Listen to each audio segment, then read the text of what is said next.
There is a quiet contradiction in being human. The more our bodies adapted to survive, the more they learned to continue while tired. Long before comfort, before protected sleep, the human body moved, thought, and endured without full recovery. What we call exhaustion today may once have been a steady background of life, not a crisis, but a cost. Looking back into early human existence, energy was never guaranteed. Rest was often incomplete. Sleep could be interrupted. Food did not always come when needed. The body carried strain forward, and life continued in a state of ongoing depletion. This suggests something simple but unfamiliar. Feeling slightly tired may not be an exception, but an older rhythm shaped by uncertainty, movement, and survival without full rest. If that is true, then what does it really mean to ask? What human life was really like living in constant exhaustion? There is a quiet way to begin understanding exhaustion, not as a sudden collapse, but as something far more constant, almost unremarkable. If we move gently backward through time, past the structures that now protect rest, past the routines that organize sleep, we arrive at a different condition of being alive. In that earlier world, energy did not rise and fall in clean cycles. It shifted, unevenly, often without warning, and rarely returned fully to a steady state. The human body, in that setting, did not expect to feel completely restored. It learned instead to continue while still carrying the weight of what had not yet been recovered. This is not a dramatic image. There is no single moment where exhaustion appears. It is quieter than that. It settles in slowly, not as a failure, but as a condition that accompanies movement, hunger, and exposure. The ground is not soft. The air is not always warm. The body does not always receive enough to rebuild what it has spent. And so, energy becomes something that is never fully complete, always slightly behind what is needed. If we consider the long span of early human life, before fixed shelter, before controlled environments, the idea of being fully rested begins to feel less familiar. Sleep, even when it comes, is shaped by surroundings. It may be shortened, it may be interrupted, it may be shallow.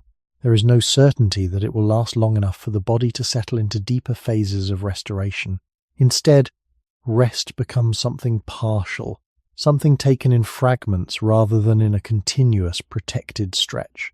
The body adjusts to this pattern, not by eliminating fatigue, but by learning to move within it.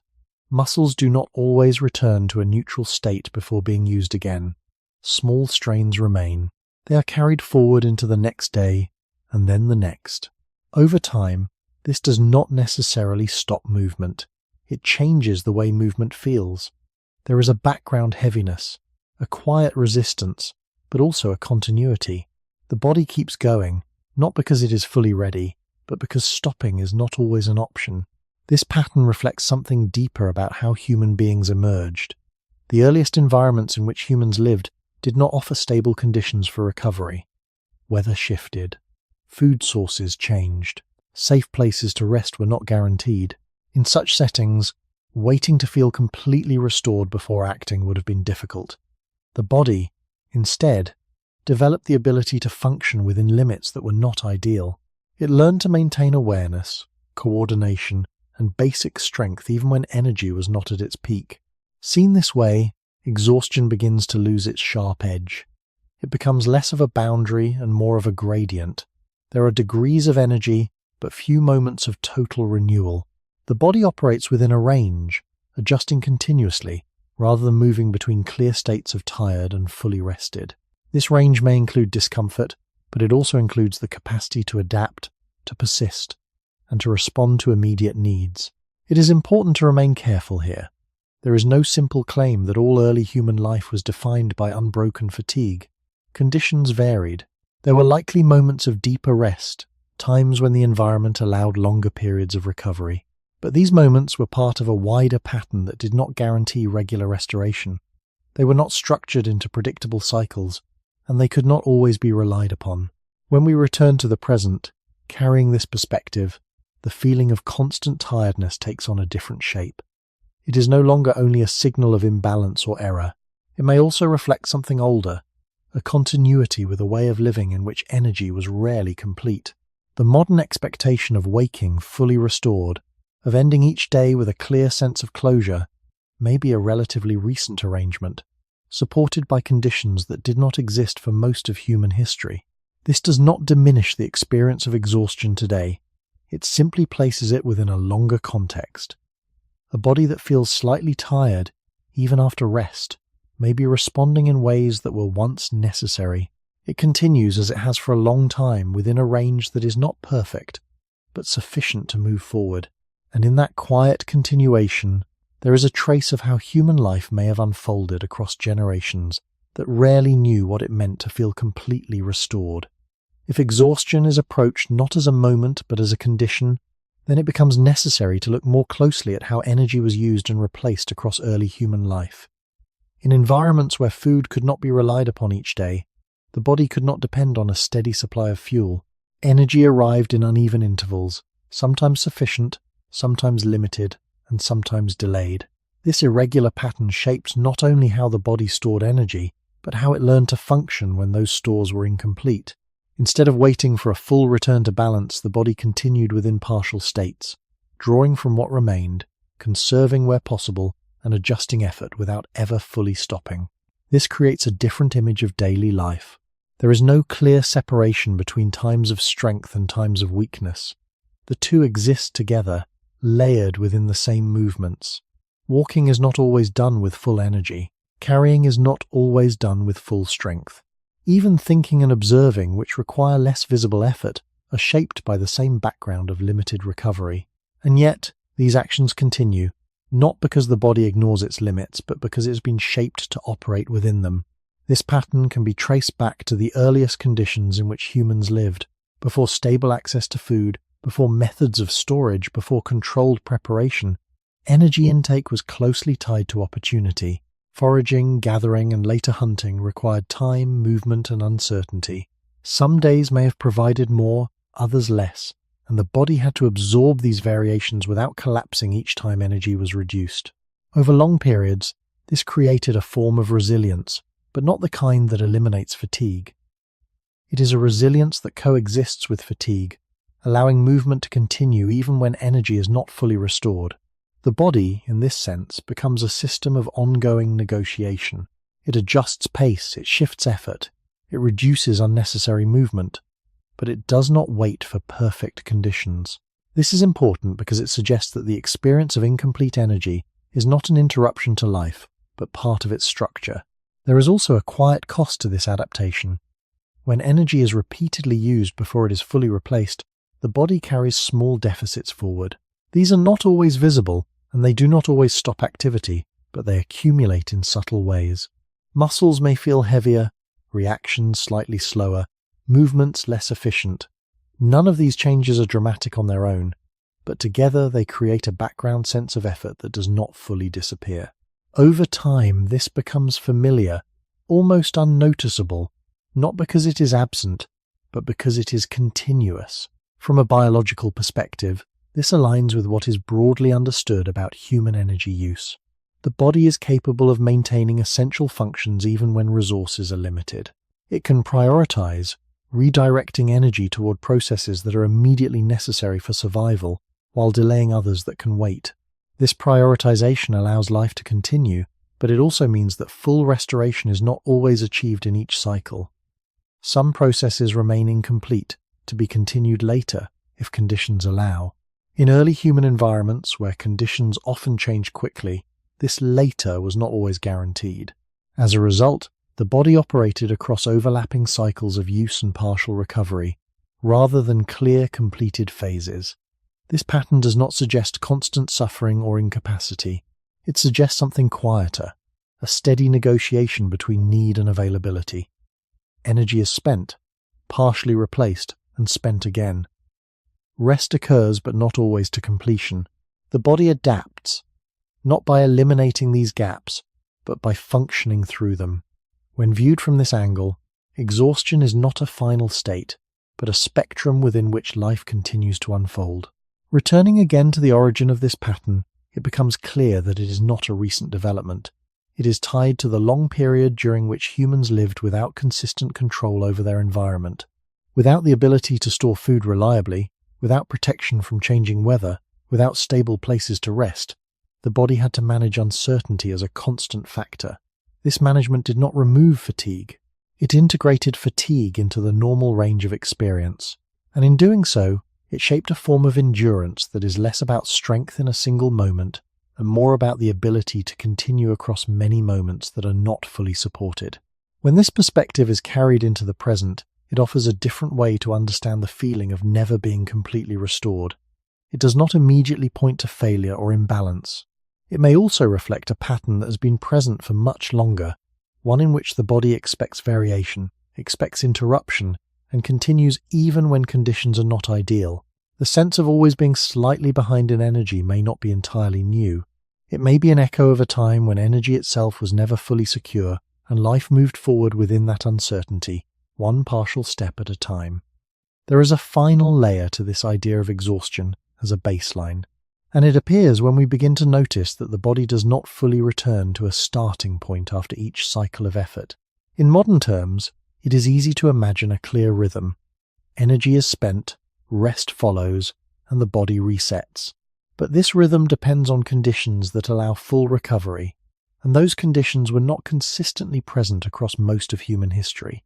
Instead of resetting, the body moved forward in a continuous line, carrying small traces of previous effort into the next moment. This did not prevent action.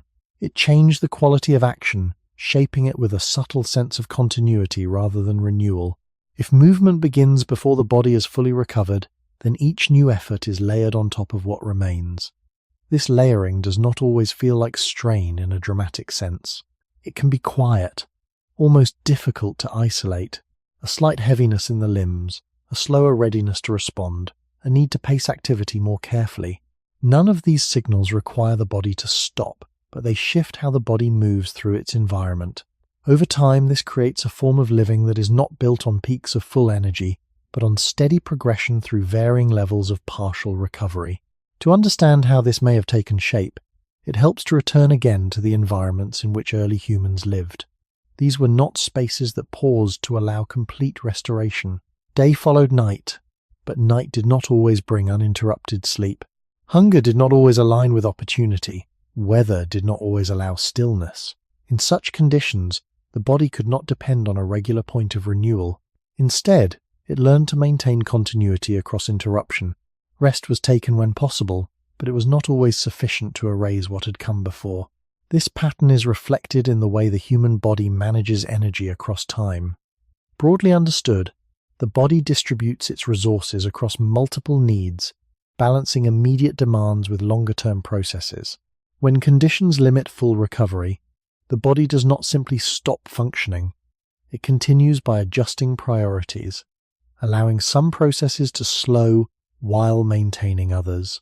This allows life to move forward, but it also means that not everything is brought back to a neutral state at the same time. Some aspects remain slightly behind, carried forward into the next cycle of activity.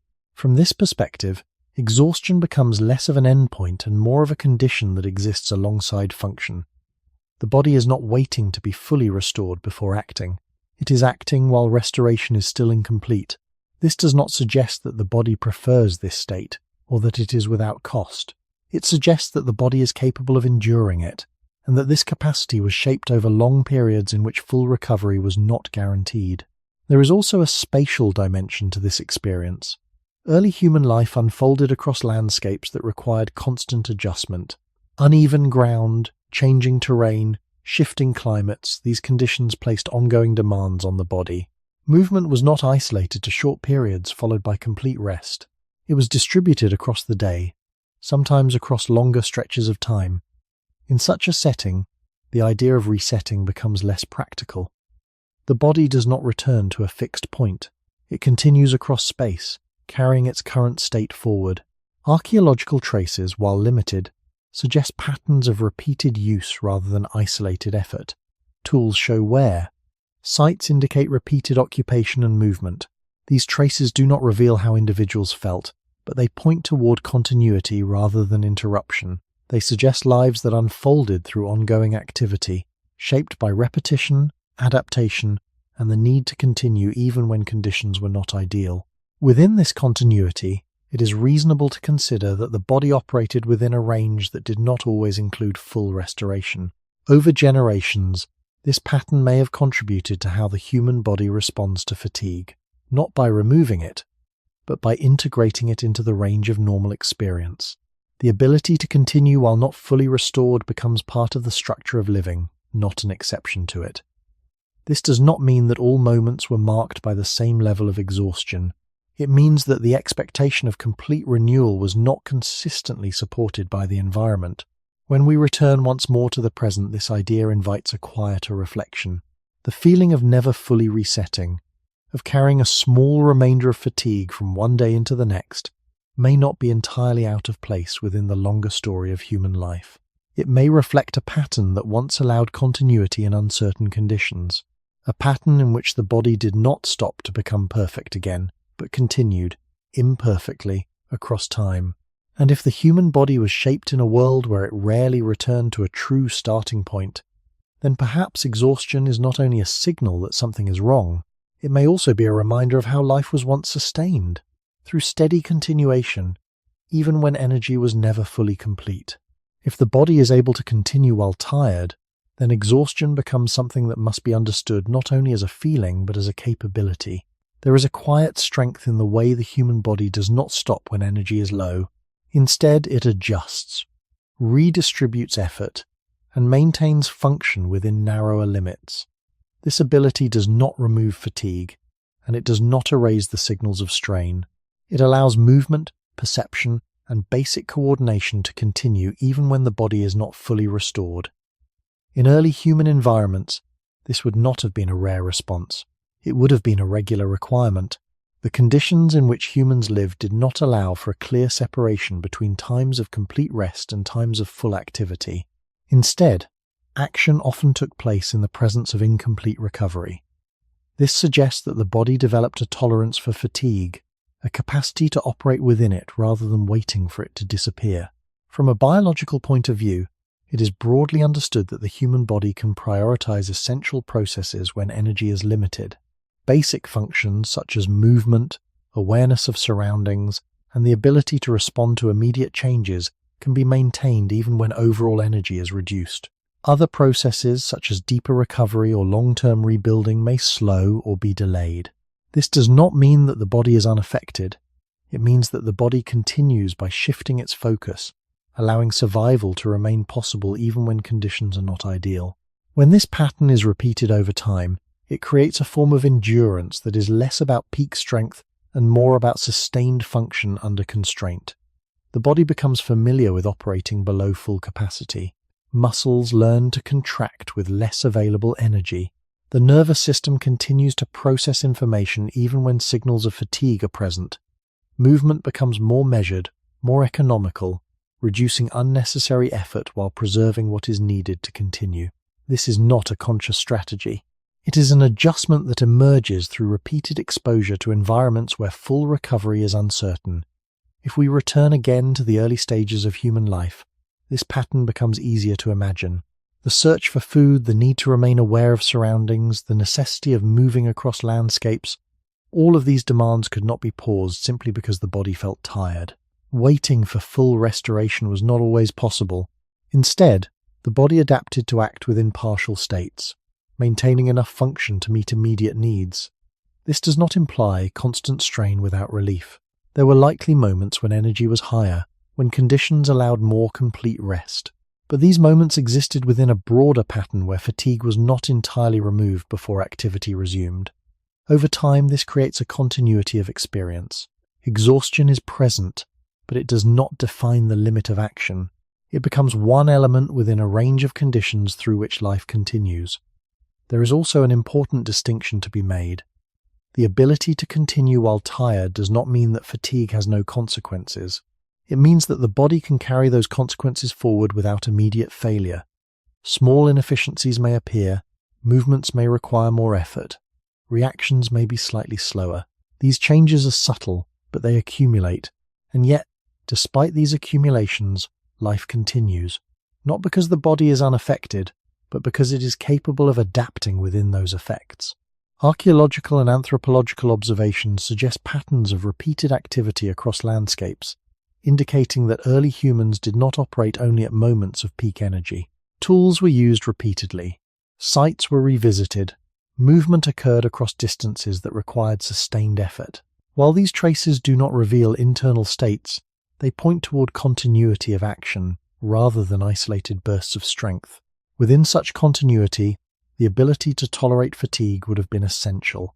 It allowed activity to extend beyond the limits of immediate energy, supporting survival in environments where waiting was not always an option.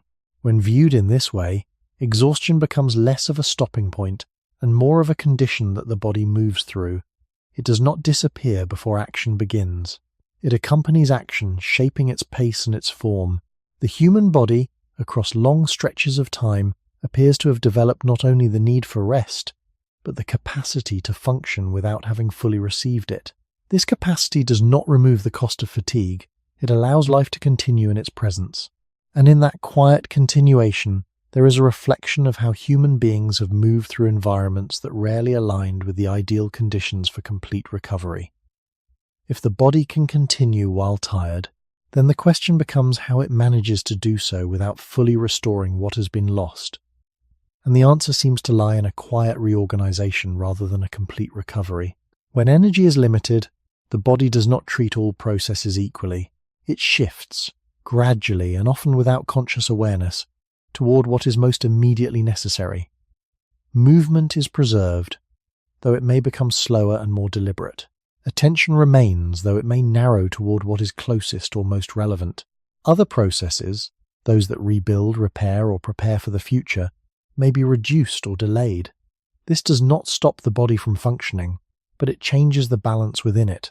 In early human environments, this kind of adjustment would not have been rare. It would have been a recurring pattern, shaped by the simple fact that full restoration could not always be achieved before the next demand appeared. This creates a form of living in which action is not separated from recovery, but overlaps with it. The body is both using energy and attempting to restore it at the same time, never fully completing either before moving on. The result is a state that is neither fully depleted nor fully restored, but somewhere in between, a middle range, where life continues without reaching a clear endpoint of recovery. This middle range may feel unfamiliar when compared to modern expectations, where rest is often structured and protected. Yet, if we look further back, it begins to align with conditions that were far less controlled. The search for food did not wait for the body to feel ready. The need to remain aware of surroundings did not pause because of fatigue. Movement across terrain did not depend on a complete reset of energy. Instead, these activities took place within whatever level of energy was available at the time. This suggests that the body developed not only the ability to tolerate fatigue, but also the ability to function in a state where recovery and activity coexist. There is a certain efficiency in this. Movements may become more economical, avoiding unnecessary effort. Decisions may become more focused, reducing distraction. The body, in a sense, simplifies its actions, not as a sign of decline, but as a way to maintain continuity when resources are limited. This simplification does not remove the presence of fatigue. It works around it, allowing essential functions to remain active even when overall capacity is reduced. From a broader biological perspective, it is widely understood that the body can enter states where energy is conserved and redirected. These states do not represent full rest, nor do they represent full activity. They are transitional, allowing the body to continue operating without requiring immediate, complete recovery. In early human life, such transitions may have been frequent, forming a rhythm that did not follow clear cycles of exhaustion and restoration, but rather a continuous adjustment between the two. This continuous adjustment also affects how fatigue is experienced. When there is no clear boundary between being tired and being fully rested, the sensation of fatigue may become less distinct. It does not arrive suddenly, and it does not leave completely. It remains, at varying levels, as part of the background of experience. Over time, this may lead to a form of familiarity, not because fatigue is comfortable, but because it is constant enough to become expected. The body does not resist it in the same way, but incorporates it into the way it moves and responds. Returning once more to the early conditions of human life, it becomes easier to see how such a pattern could emerge. Without stable shelter, without consistent food supply, without controlled environments for rest, the body could not rely on a predictable return to full energy. Instead, it adapted to uncertainty, functioning within shifting limits rather than fixed states. This adaptation did not eliminate the need for rest, but it allowed life to continue in its absence or in its incompleteness. When viewed from this perspective, the idea of functioning without full recovery is not an exception, but a central feature of how the human body has operated across long periods of time. It reflects a form of endurance that is not based on overcoming fatigue, but on living within it, adjusting continuously, and moving forward even when the process of recovery remains unfinished. When the body continues to function without full recovery, the cost does not always appear as a sudden failure, but as a series of small changes that are easy to overlook when taken one at a time. These changes are not dramatic. They do not necessarily interrupt movement or prevent action. Instead, they shape the quality of experience in quiet ways.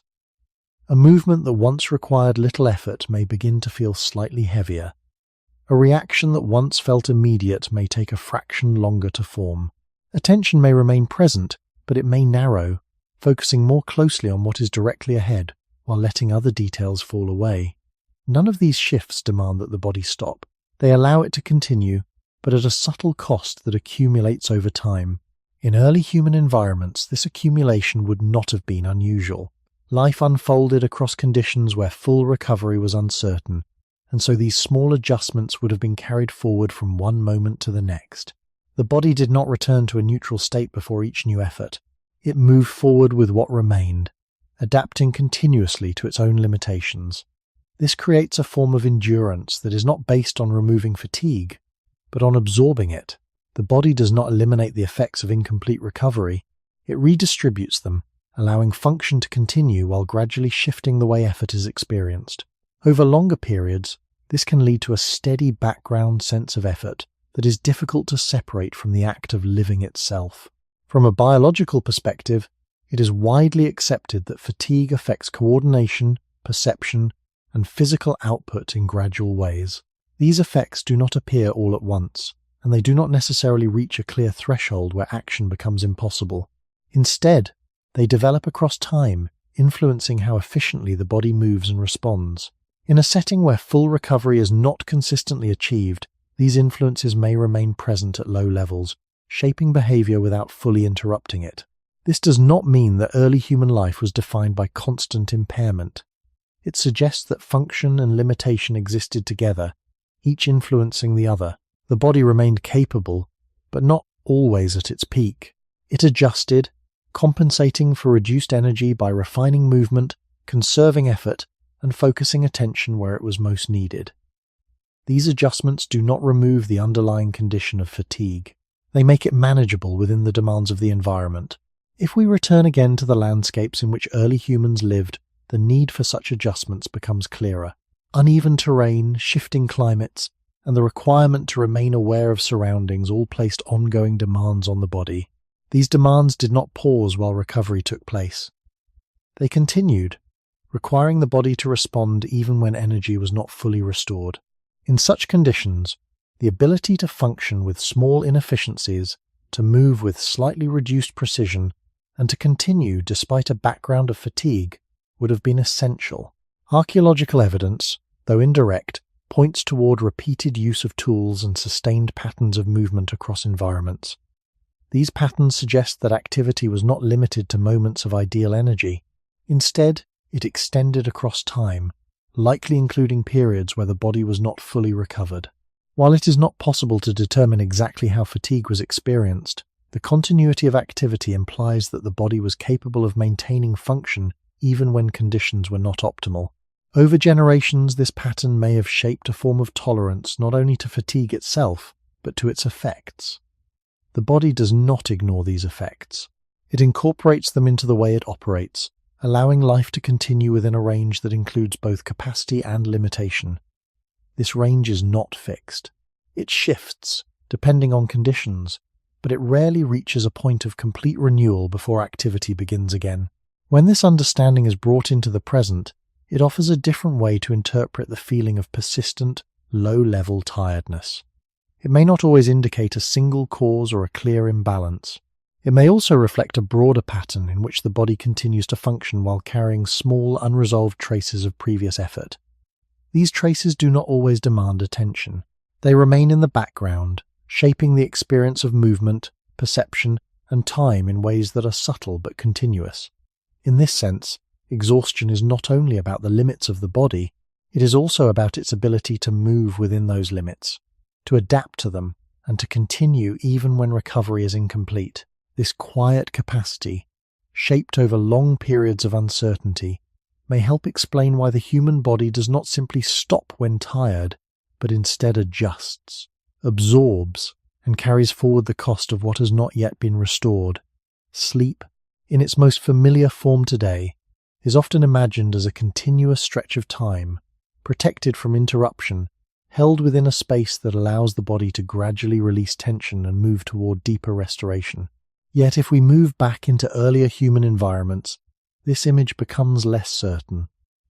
The act of sleeping remains, but its shape begins to change. It becomes lighter, more responsive, and often incomplete. It is not simply a withdrawal from the world, but a state that remains connected to it, shaped by the need to remain aware even while resting. In such conditions, sleep is not guaranteed to unfold in long, uninterrupted cycles.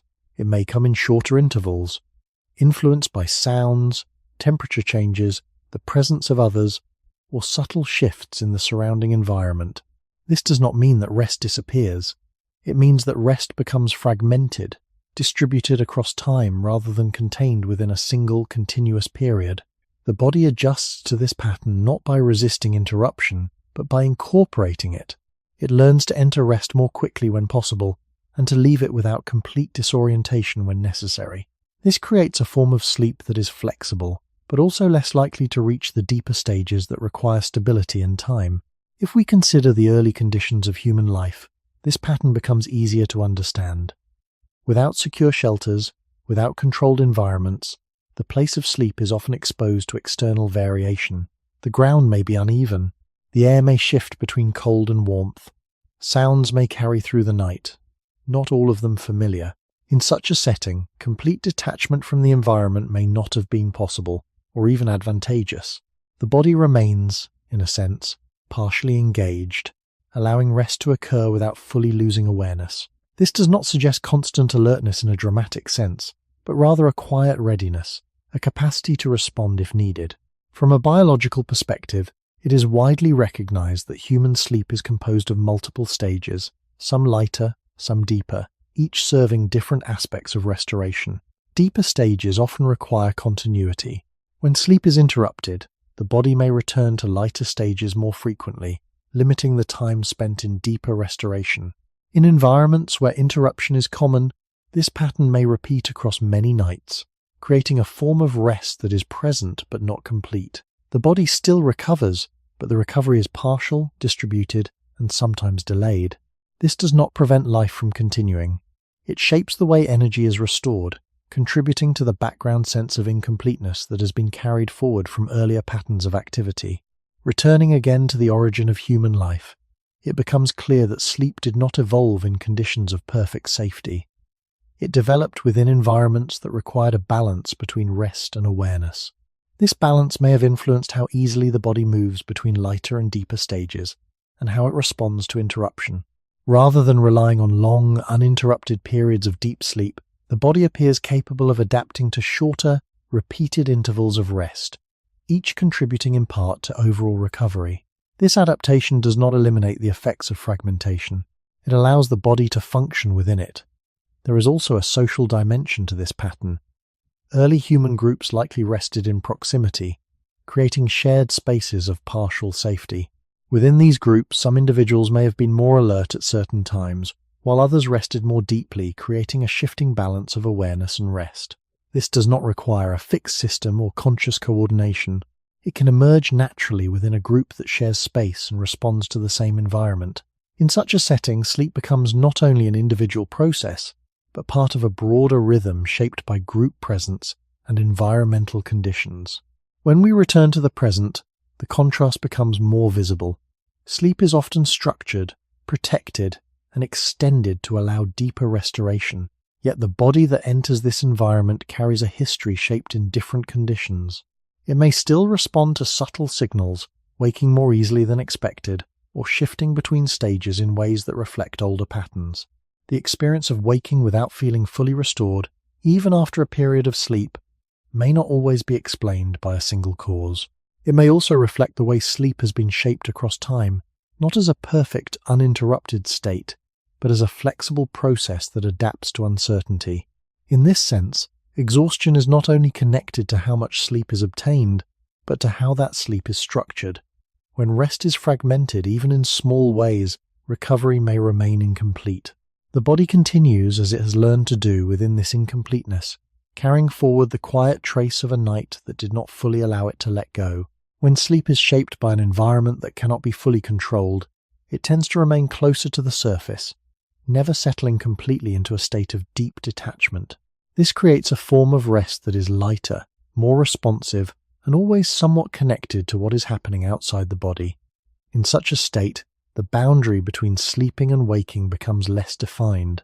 The body may appear still, the eyes closed, breathing slowed, yet awareness is not entirely absent. It lingers in a quiet, reduced form, ready to rise if something changes. This is not a dramatic alertness, but a subtle readiness, one that allows rest to occur without fully surrendering the ability to respond.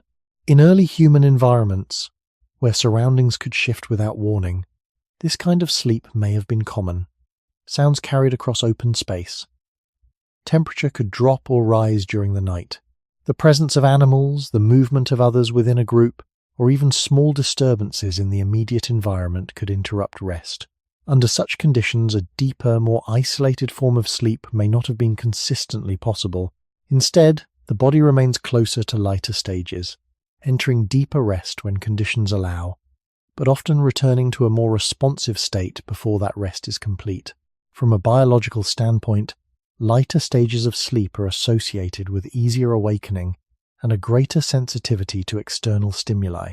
While these stages contribute to rest, they do not provide the same level of restoration as deeper stages that require stability and continuity. When sleep is frequently interrupted or remains predominantly light, recovery becomes partial. The body restores what it can within each interval, but the process is not completed in a single continuous cycle. Over time, this leads to a pattern in which rest is ongoing, but never fully sufficient on its own. This pattern does not prevent the body from functioning. It shapes how the body manages energy across the day. There may be a quiet sense of incompleteness, not always noticed directly, but present in the way effort is felt. Movements may require slightly more attention. Periods of stillness may feel more necessary, even if they are brief. The body, having not fully released tension during sleep, carries a portion of it forward into waking activity. This does not stop life from continuing. It alters the balance between rest and effort, making them less separate and more interwoven. Returning to the origin of this pattern, it becomes clear that sleep did not evolve in isolation from the environment. It developed within conditions that required both rest and responsiveness. The ability to remain partially aware while resting may have offered a form of protection, allowing the body to respond more quickly to changes. At the same time, this responsiveness limits the depth of rest that can be achieved. The body, in adapting to one need, accepts a reduction in another. This trade-off does not eliminate restoration, but it redistributes it across time, making it less concentrated and more fragmented. There is also a temporal dimension to consider. Without artificial light, the cycle of day and night would have been a primary influence on sleep. Yet even within this natural rhythm, sleep may not have been confined to a single continuous period. It may have occurred in segments, with periods of wakefulness between them, influenced by environmental factors and group dynamics. These segments, while contributing to overall rest, may not always align in a way that allows complete recovery within a single night. Instead, recovery becomes something that unfolds gradually, across multiple intervals, sometimes extending beyond a single cycle of darkness and light. Archaeological evidence does not directly record sleep, but the conditions inferred from living environments suggest variability rather than uniformity. Open landscapes, temporary shelters, and shared resting spaces all point toward a form of sleep that was adaptable, responsive, and often interrupted. Within such variability, the body's ability to maintain function despite incomplete rest becomes essential. It does not remove the effects of lighter sleep, it allows life to continue in their presence. When viewed from the present, this pattern offers a different way of understanding the experience of waking without full restoration. It may not always indicate a failure of sleep itself. It may reflect a deeper history in which sleep was rarely isolated from the demands of the environment. The body, shaped by this history, continues to balance rest and awareness, even in settings where deeper rest is possible. The result is a form of recovery that is real, but not always complete, carried forward quietly into the next cycle of activity. When nights are shaped by interruption, sleep no longer follows a single, continuous path but instead unfolds in pieces, each one incomplete on its own and only partially connected to the next. This creates a pattern in which rest is not lost, but divided. The body enters sleep, leaves it, returns again, and repeats this cycle without reaching a clear point of completion. Over time, this pattern forms a rhythm that is less about depth and more about repetition, where recovery is distributed across multiple brief intervals rather than concentrated within one extended period. In early human environments, this kind of broken continuity would not have been unusual. Darkness did not guarantee safety. Sounds, movement, temperature shifts, and the presence of others all had the potential to interrupt rest. These interruptions did not always require full awakening. Sometimes they were brief, barely noticeable transitions between lighter stages of sleep and partial awareness. But even small disruptions can alter the structure of rest, preventing the body from remaining long enough in deeper stages where more complete restoration occurs. From a biological perspective, it is understood that the progression through different stages of sleep depends on continuity. When that continuity is broken, the body often returns to earlier, lighter stages, beginning the process again rather than continuing from where it left off. In a setting where interruptions are frequent, this can result in a night composed of repeated beginnings, each one contributing a portion of rest but not necessarily allowing the full sequence to unfold. The body still recovers, but the recovery is spread thinly across time, never fully gathering into a single complete phase. This has a quiet effect on how energy is experienced during waking hours. There is no clear moment when the body feels entirely renewed. Instead, there is a gradual accumulation of partial recovery, enough to continue, but not enough to remove all traces of fatigue. This does not create a constant sense of exhaustion in a dramatic way. It creates a softer, more persistent background condition, one in which the body feels capable but not fully restored. Movements are possible, decisions can be made, attention can be sustained, yet there remains a subtle awareness of incompleteness. Returning again to the environments in which early humans lived, this pattern reflects the conditions of the night itself. Without enclosed spaces, without stable barriers, the boundary between the body and the surrounding world remained open. Even in shared resting areas where proximity to others may have offered some degree of safety, the environment was still present, still capable of influencing the structure of sleep. The body, in adapting to this openness, did not rely on uninterrupted rest. It learned to gather restoration in fragments, to use each interval of sleep as an opportunity for partial recovery, and to continue across the spaces between them. This form of sleep does not eliminate the need for deeper rest. It distributes that need across multiple moments, sometimes extending beyond a single night. Recovery becomes cumulative rather than immediate, building slowly over time rather than arriving all at once. In such a system, the absence of a single, complete cycle does not stop life from continuing. It shapes the pace at which energy returns and the degree to which fatigue remains present. Archaeological traces, while silent on the details of sleep itself, suggest patterns of life that align with this continuity.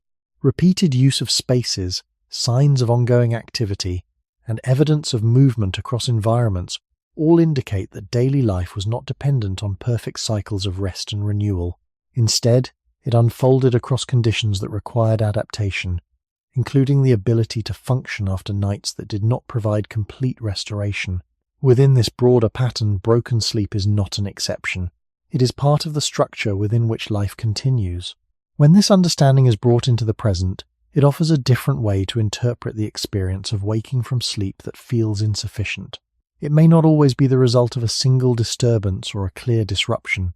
It may reflect a deeper pattern in which rest is inherently fragmented, shaped by conditions that do not allow for perfect continuity. The body, carrying this pattern forward, continues to operate within it, gathering what recovery it can, and moving on before that recovery is fully complete. In this sense, exhaustion is not only about how much sleep is lost, it is about how sleep is structured, how often it is interrupted, and how the body adapts to a night that never fully holds together from beginning to end. Energy, in its most basic form, depends on intake, yet for most of human history, intake did not follow a steady pattern. Food was not guaranteed at regular intervals, and the body could not rely on a predictable supply to match its daily needs. Instead, nourishment arrived unevenly, shaped by opportunity, environment, and movement. This created a condition in which energy was never fully stable, rising at times, falling at others, and often remaining somewhere in between. In such a setting, the body did not expect to operate at a consistent level. It adjusted continuously, learning to function during both relative abundance and relative scarcity, without fully settling into either. When food is uncertain, the relationship between effort and recovery becomes less direct. Energy is spent through movement, through maintaining body temperature, through awareness of surroundings, but it is not always replaced in equal measure. Sometimes intake may be sufficient, allowing a partial rebuilding of what has been used. At other times it may fall short, leaving the body to continue with reduced reserves. This does not immediately stop activity. It alters the way activity is experienced, introducing a subtle tension between what the body requires and what it has available. If we return to early human environments, this pattern becomes easier to understand. Before agriculture, before storage, before systems that allowed food to be set aside for later use, nourishment depended on direct interaction with the environment. Gathering, foraging, and later hunting required time and movement, and their outcomes were not always certain. Some efforts may have provided enough to sustain a group, while others may have resulted in little or nothing. This variability did not occur as a rare event. It was part of the ongoing structure of life, shaping how energy was distributed across days and across individuals. In this context, the body developed ways to manage instability rather than eliminate it. Broadly understood, the human body is capable of storing energy when it is available and drawing on those stores when intake is reduced. This ability does not create a perfect balance. It allows the body to continue through periods of uncertainty, smoothing the differences between days of higher and lower intake. However, these stores are not unlimited, and they do not fully replace the need for consistent nourishment. When used repeatedly without full replenishment, they contribute to a state in which energy is present but not complete, enough to continue, but not enough to fully restore what has been lost. This creates a form of living in which the body rarely reaches a stable point of full energy. Instead, it moves through a range of conditions, adjusting effort to match what is available. On days when intake is lower, movement may become more measured, more deliberate, conserving energy where possible. On days when more food is available, activity may expand, but not always to the point of full restoration as other demands remain. The body, in this sense, is always negotiating, balancing immediate needs with the uncertainty of what may come next. This negotiation does not remove fatigue. It integrates it into the ongoing rhythm of life. There is also a connection here to the earlier patterns of sleep and recovery. When energy intake is inconsistent, the body's ability to fully restore itself during rest may be limited. Sleep, even when uninterrupted, may not lead to complete recovery if the resources required for rebuilding are not fully present. This links the instability of food directly to the experience of exhaustion, not as separate conditions but as parts of the same system. The body rests, but it may not have everything it needs to fully repair and replenish, leading to a continuation of partial recovery across multiple cycles. Archaeological and anthropological evidence suggests variability in diet and access to resources across different environments and periods. While details differ, the broader pattern remains consistent. Food was not uniformly available, and intake did not always align with need. This variability would have influenced how energy was experienced, not as a constant supply, but as something that fluctuated over time. Within such fluctuations, the body's ability to continue functioning becomes essential, even when energy is not at its highest level. When this understanding is brought into the present, it offers a different perspective on the relationship between food and fatigue. The expectation of stable energy, supported by regular intake, is relatively recent in the broader history of human life. The body that experiences this stability today carries a longer history shaped by uncertainty. It may still respond to fluctuations, even small ones, in ways that reflect that history. The sense of energy rising and falling across the day or across several days may not be entirely new. It may be part of a pattern that has existed for much longer, one in which the body learned to continue through varying levels of nourishment, carrying forward the quiet imprint of a time when energy was never fully secure. When food is uncertain, the body does not simply pause until nourishment returns. It continues, but it does so differently, adjusting its pace, its effort, and the way it uses what remains. Operating while underfed is not a sudden state of collapse, but a gradual shift in how energy is experienced and managed. The body becomes more selective. Movements that are not necessary may be reduced. Actions that are essential are preserved, but carried out with a quieter economy, avoiding excess effort wherever possible. This is not a conscious decision. It is a response shaped by repeated exposure to conditions where intake does not fully meet demand. In early human environments, this would not have been an occasional situation. It would have appeared regularly, as part of the natural variability of food availability. On some days, intake may have been sufficient, allowing a partial rebuilding of energy reserves. On other days, it may have been limited, requiring the body to continue with less. This creates a pattern in which energy is not fully restored before being used again, reinforcing the sense of ongoing depletion that does not reach a clear endpoint. From a biological perspective, it is broadly understood that when energy intake is reduced, the body can shift toward conserving resources. It may slow certain processes, reduce non-essential activity, and rely more heavily on stored energy. These adjustments allow survival to continue, but they also come with trade-offs. The body is not operating at its full capacity. It is functioning within constraints, maintaining what is necessary while postponing what can wait. Over time, this can lead to a state in which the body feels capable, but not fully supported, able to act, but with a subtle background of effort that does not fully disappear. This condition shapes not only physical movement, but also the way time is experienced. When energy is limited, activities may take longer, decisions may be made more carefully. Periods of stillness may become more frequent, not as structured rest, but as brief pauses that allow the body to maintain continuity without fully stopping. These pauses do not replace the need for nourishment. They help manage the absence of it, spreading limited energy across the demands of the day, returning again to the origins of human life. This pattern reflects the conditions in which food was closely tied to immediate environment. Gathering and foraging required attention, movement, and time, yet did not always result in sufficient intake. Hunting, when it became part of human activity, introduced further uncertainty, requiring effort without guaranteed outcome. In such a system, the body could not rely on a direct exchange between effort and reward. It had to continue through periods where effort exceeded intake, adjusting its internal balance to sustain function until conditions changed. This creates a form of endurance that is closely linked to energy instability. It is not based on having enough, but on managing with less. The body learns to extend its resources, to move within narrower margins, and to maintain awareness even when energy is reduced. This does not remove fatigue. It allows fatigue to coexist with action, shaping the way that action unfolds. There is also an interaction between this state and the patterns of sleep already considered. When the body is underfed, the process of recovery during rest may be limited. Sleep, even when present, may not fully restore what has been used if the necessary resources are not available.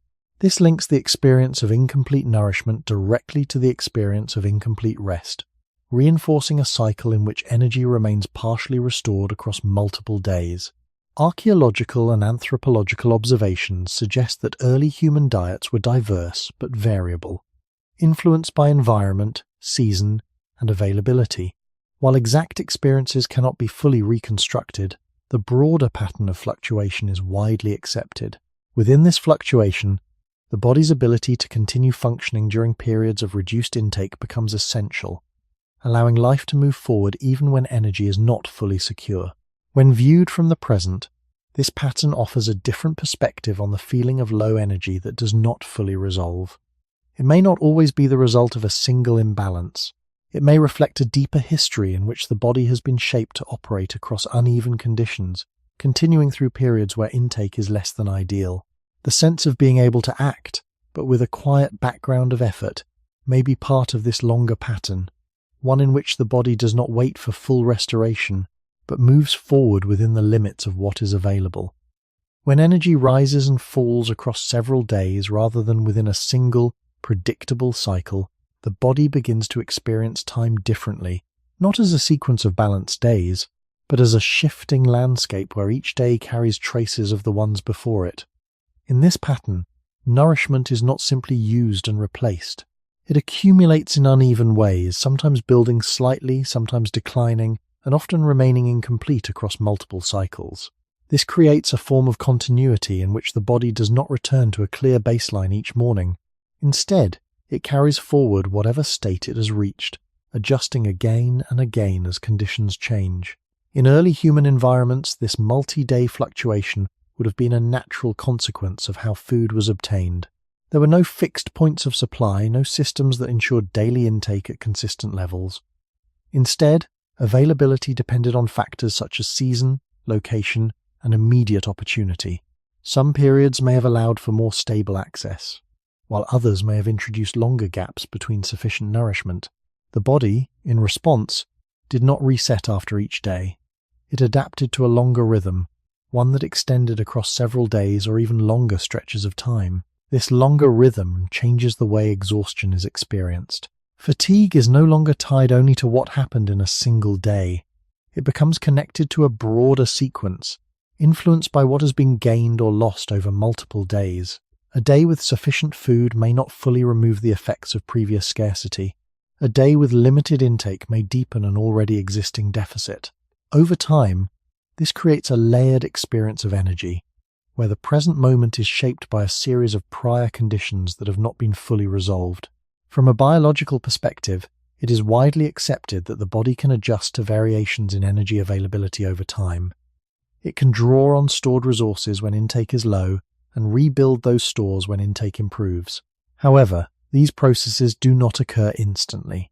They unfold gradually, often requiring sustained periods of sufficient intake to fully restore what has been used. In environments where such sustained periods are not guaranteed, restoration may remain incomplete, even when conditions temporarily improve. This contributes to a state in which energy is present, but not fully stabilized, and fatigue remains, even if it shifts in intensity. There is also a behavioral dimension to this pattern. When energy fluctuates across days, activity may adjust accordingly. On days when energy is slightly higher, movement may expand, taking advantage of what is available. On days when energy is lower, activity may contract, conserving resources where possible. This adjustment does not create a perfect balance. It reflects a continuous negotiation between need and availability, shaped by conditions that are not fully controlled. The body does not wait for an ideal state to act. It acts within whatever state is present, carrying forward the effects of previous days into the next set of decisions and movements. Returning again to the origins of human life, this pattern aligns with the broader reality of living within an environment that does not provide consistent inputs. Food is found, not guaranteed. Energy is gained, not assured. Recovery is possible, but not always complete. Within this context, the body's ability to function across fluctuating conditions becomes essential. It does not eliminate the presence of fatigue. It allows fatigue to exist within a system that continues to operate. Archaeological evidence, while not directly revealing energy levels, suggests patterns of repeated movement and sustained activity across environments that would have required ongoing effort. These patterns imply that early humans were able to continue across days that were not identical in terms of energy availability. The continuity of activity suggests a capacity to function within fluctuation, to carry forward incomplete recovery, and to adjust as conditions changed. When this understanding is brought into the present, it offers a different way to interpret the experience of energy that does not fully stabilize from one day to the next. It may not always be the result of a single factor or a simple imbalance. It may reflect a deeper pattern in which the body is accustomed to variation, to incomplete cycles, and to the need to continue despite them. The feeling of waking with energy that is not entirely new, or ending a day without a clear sense of restoration, may be part of this longer rhythm, one that extends beyond individual days and reflects a time when energy itself moved in uncertain, shifting patterns. In this sense, exhaustion is not confined to a moment or a single cycle. It is shaped across time, carried forward from one day to the next, and woven into the ongoing process of living in a world where energy was never entirely secure.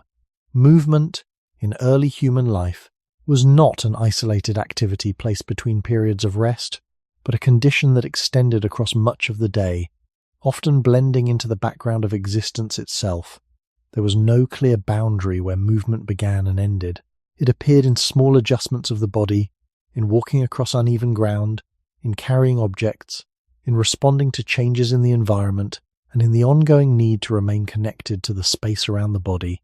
This creates a form of physical activity that is continuous rather than segmented, shaped not by intention alone, but by the simple fact of being present within an environment that requires constant engagement. In such a setting, rest does not always appear as a complete absence of movement. It may exist as a reduction in intensity, a slowing of pace, or a temporary stillness that remains connected to the possibility of immediate action. The body does not fully detach from its surroundings. It remains available, ready to move again when needed. This continuity changes the way effort is experienced. Instead of being concentrated in distinct periods, effort is distributed across time, often at lower levels, but rarely disappearing entirely. From a biological perspective, it is widely understood that the human body is well adapted for sustained, moderate levels of activity. Walking, carrying, and maintaining posture across time are all within its capabilities. However, when such activity continues without clear intervals of full rest, the body does not fully recover between uses. Muscles are engaged again before they have returned to a completely relaxed state. Small strains are carried forward, not as injuries, but as traces of previous effort that have not yet been resolved.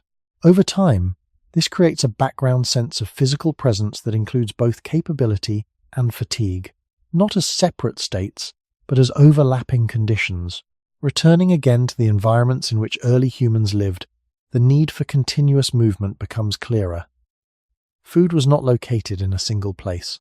Water sources could change.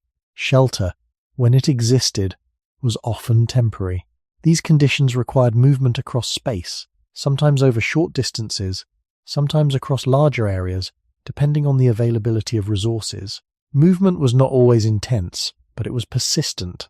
It occurred in many forms, each contributing a small amount to the total energy spent across the day.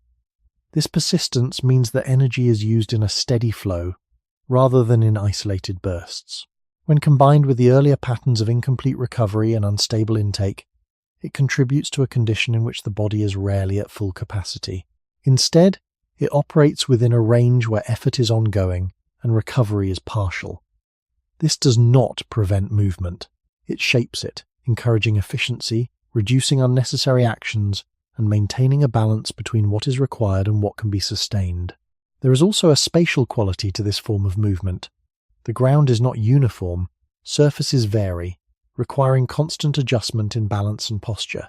Each step involves subtle changes, engaging different parts of the body in ways that are not always repeated in the same pattern.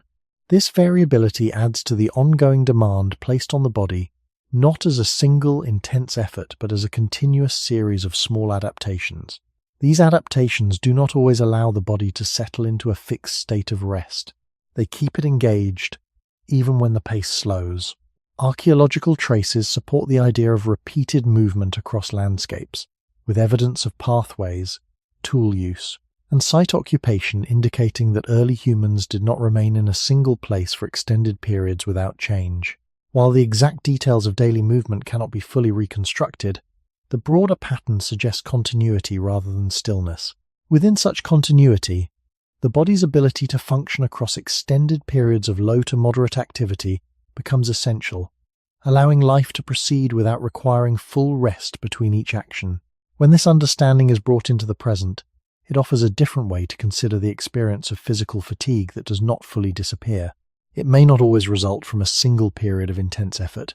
It may reflect a pattern of ongoing movement, where the body is engaged across time without clear points of complete release. The feeling of being slightly tired, even without a clear cause, may be part of this pattern, one that has been shaped by a long history of continuous movement within environments that did not provide consistent opportunities for full rest. In this sense, exhaustion is not only connected to how much effort is made at once, it is also connected to how effort is distributed, how often the body is asked to move, and how rarely it is allowed to fully let go. Beyond continuous movement, there is another layer of physical demand that is quieter but persistent, and that is the act of carrying. In early human life, movement was rarely empty. It was often accompanied by the need to transport what had been gathered, to move resources from one place to another, or to carry tools, materials, or even the remains of previous activity. This introduces a different quality of effort, one that does not simply involve moving the body through space, but also managing additional weight across that movement. Carrying does not always appear as a dramatic strain. It can be subtle, distributed across the body, affecting posture, balance, and the way muscles are engaged over time. When this kind of effort is repeated across days without clear intervals of complete rest, it contributes to a steady accumulation of physical load that does not fully resolve before the next cycle begins. From a biological perspective, the human body is capable of carrying weight, especially over moderate distances. It can adapt its posture, redistribute effort across muscle groups, and maintain balance even on uneven terrain. However, this capacity does not eliminate the cost of carrying. It shifts how that cost is experienced. Instead of appearing as a sudden exhaustion, it becomes a background condition, a gradual increase in effort that is carried forward with each step. Muscles remain engaged for longer periods, joints experience repeated pressure, and the body must continuously adjust to maintain stability. These adjustments do not always allow for full relaxation between uses. They create a continuity of strain that blends into the broader pattern of ongoing movement. Returning again to early human environments, the need to carry becomes closely tied to the way resources were obtained and used.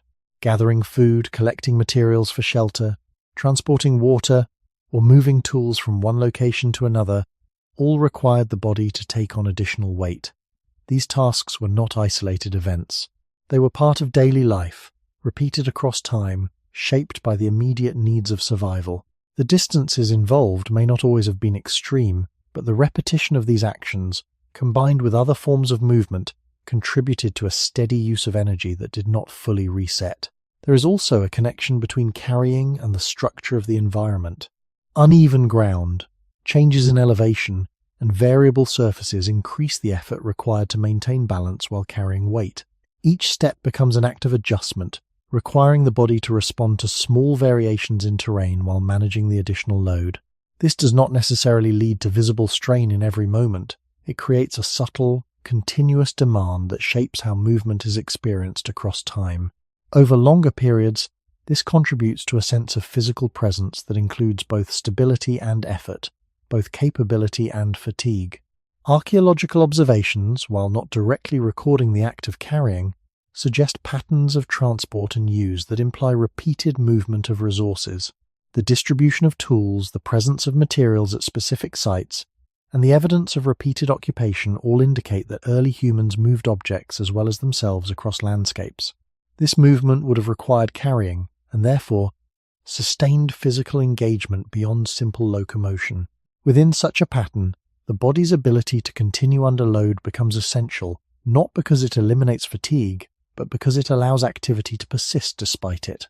When considered alongside earlier patterns of incomplete recovery and fluctuating energy intake, carrying adds another dimension to the experience of exhaustion. It is not only the movement of the body that uses energy, but the added weight that must be managed during that movement. This increases the total demand placed on the body, while the opportunities for full recovery remain limited.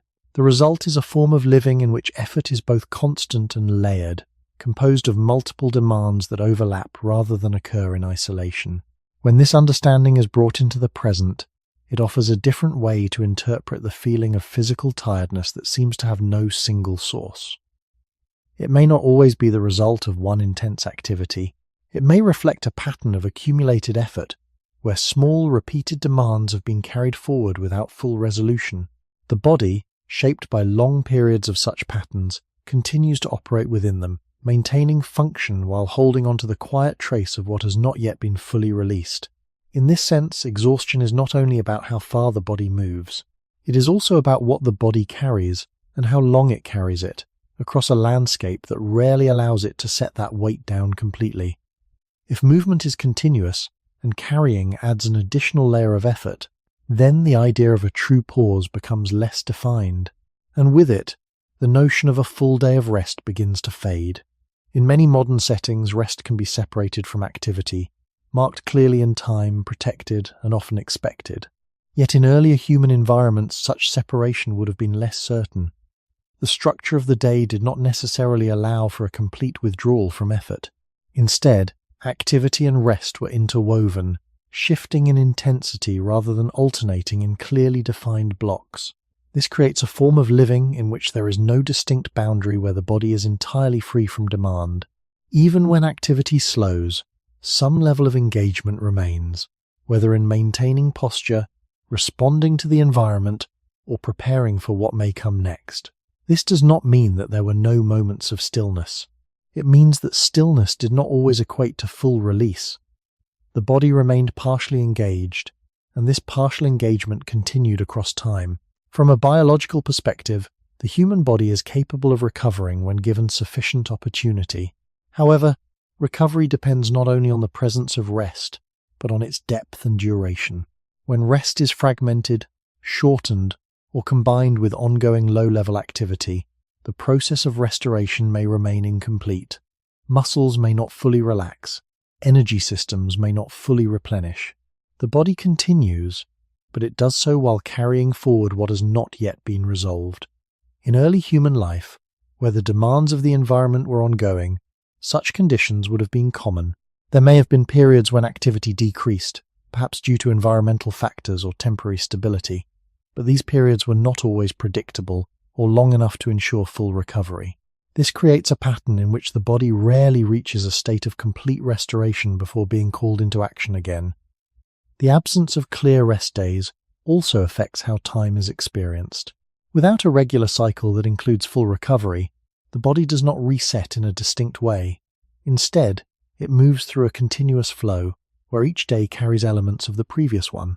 Fatigue does not disappear at the end of a cycle.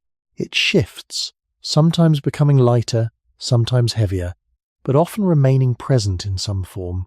This continuity shapes how effort is distributed, encouraging a balance between what is necessary and what can be sustained over longer periods. Returning again to early human environments, the lack of fixed structures for rest reflects the broader uncertainty of living within nature. Food availability, weather conditions, and the need to remain aware of surroundings all influenced when and how rest could occur. These factors did not align to create regular intervals of complete recovery. Instead, they created opportunities for partial rest, taken when possible, but not always sufficient to fully restore the body. Within this context, the ability to function without clear rest days becomes essential. It allows life to continue across conditions that do not provide consistent opportunities for full release. Archaeological evidence, while not directly documenting daily rhythms, suggests patterns of repeated activity across time. The presence of tools, the use of space, and the continuity of occupation all indicate that early humans did not rely on isolated periods of complete inactivity. Instead, their lives appear to have been shaped by ongoing engagement with the environment, requiring the body to maintain function across extended periods without clearly defined breaks. This does not eliminate the presence of rest. It changes its structure, making it less concentrated and more distributed across time. When this understanding is brought into the present, it offers a different perspective on the experience of feeling tired without a clear point of relief. It may not always be the result of a single demanding period. It may reflect a pattern in which the body continues across time without fully stepping away from effort. The absence of complete rest, even in subtle forms, can contribute to a sense of ongoing fatigue that does not fully resolve. The body, shaped by long periods of such patterns, continues to adapt, maintaining function while carrying forward the quiet imprint of days that did not include a full release. In this sense, Exhaustion is not only about how much work is done, it is also about how rarely the body is given the opportunity to fully stop, to let go of all demands, and to return, even briefly, to a state that feels entirely free from effort. Beyond movement and food, there is another steady demand that shapes how energy is used, and it comes not from what the body chooses to do, but from what the environment requires it to resist. Temperature, wind, and moisture are not neutral conditions. They place continuous pressure on the body, drawing energy away in ways that are not always visible, yet always present. In early human life, without controlled shelter or insulating materials, the body remained directly exposed to these forces. This exposure did not occur only during moments of activity. It continued through rest, through sleep, and through stillness, creating a constant exchange between the body and its surroundings. In cold conditions, the body must generate heat to maintain its internal balance. This process requires energy, even when the body is not moving. Muscles may tense slightly, not to perform work, but to reduce heat loss. Metabolic processes increase, drawing on available energy stores to sustain a stable internal state. This does not always produce a dramatic sensation. It can appear as a quiet background effort, a subtle tightening, a persistent need to maintain warmth that does not fully resolve. Over time, this continuous demand contributes to the overall sense of fatigue, not because the body is failing, but because it is constantly working to preserve its own balance. In warmer conditions, the challenge shifts, but it does not disappear. The body must dissipate excess heat, adjusting circulation, and often increasing the effort required to perform even simple tasks. Movement may feel heavier, not because of added weight, but because the body is managing both activity and temperature at the same time. This dual demand reduces the efficiency of effort, meaning that more energy is used to achieve the same result. The body continues to function, but it does so within a narrower margin, where the cost of each action is slightly higher than it would be under more stable conditions. Moisture adds another layer to this dynamic. Rain, humidity, or damp ground can alter how the body retains or loses heat, often making it more difficult to maintain comfort. Wet conditions can increase heat loss in cooler environments, or create a persistent sense of discomfort in warmer ones. The body must adjust continuously, not only to temperature itself, but to how that temperature is experienced through contact with the surrounding environment. This adjustment does not always allow for full relaxation. It keeps the body engaged, even when there is no visible movement. Returning again to the early environments in which humans lived, these factors would have been constant. Shelter, when it existed, may have reduced some of these pressures, but not eliminated them. The boundary between inside and outside was often thin, allowing the environment to remain present even during rest. This means that energy was not only spent through deliberate action, but also through the ongoing need to maintain internal stability against external change. From a biological perspective, it is widely understood that maintaining a stable internal temperature is essential for survival, and that this process requires energy. When the environment is stable, the cost of this process may be lower. When the environment fluctuates, the cost increases, sometimes significantly. In early human life, where such fluctuations were common, this cost would have been a regular part of daily existence. It would not always be noticed as a separate form of effort, but it would contribute to the overall energy demand placed on the body. This continuous exchange between the body and its environment creates a form of fatigue that is not tied to a single action, but to a constant condition. The body is not only moving, not only carrying, not only responding to food availability, it is also maintaining itself against the forces that surround it. Each of these demands may be small on its own, but together they create a layered system of effort that does not fully pause. Archaeological evidence, while not directly measuring environmental strain, suggests that early human life took place across a wide range of climates, each presenting its own set of challenges. From colder regions to warmer landscapes, from dry conditions to areas of higher moisture, the body would have been required to adapt continuously. These adaptations did not remove the cost of environmental exposure. They allowed the body to endure it, to function within it, and to continue despite it. When this understanding is brought into the present, it offers a different way to interpret the feeling of fatigue that arises without a clear cause. It may not always come from visible effort. It may reflect a deeper pattern in which the body is responding to its surroundings, maintaining balance in ways that are not always consciously noticed. The sense of being slightly drained, even without intense activity, may be connected to this ongoing exchange, a quiet reminder that the body is always in relation to its environment, always adjusting, and always using energy to remain within the narrow range that allows life to continue. If the environment is always drawing energy away, then the act of maintaining balance becomes a quiet form of work that never fully stops. And this work is not only about survival in extreme conditions, but about the steady cost of staying within a narrow range that the body can tolerate. To remain warm when the air cools, or to release heat when it builds, the body must constantly adjust, and these adjustments do not wait for moments of rest. They continue through stillness, through sleep, and through the small pauses that might otherwise allow recovery. In colder conditions, the body shifts toward preserving heat, reducing loss where possible and increasing internal production when needed. This may involve subtle muscular activity, changes in circulation, and a continuous use of stored energy. These processes do not always produce visible movement, but they are active, and they require resources. Over time, this creates a steady drain that is not easily separated from other forms of effort. The body may appear at rest, but internally it remains engaged, maintaining a balance that cannot be neglected. In warmer conditions, the direction of effort changes, but the demand remains. The body must dissipate heat, adjusting circulation and often increasing the effort required to maintain even simple actions.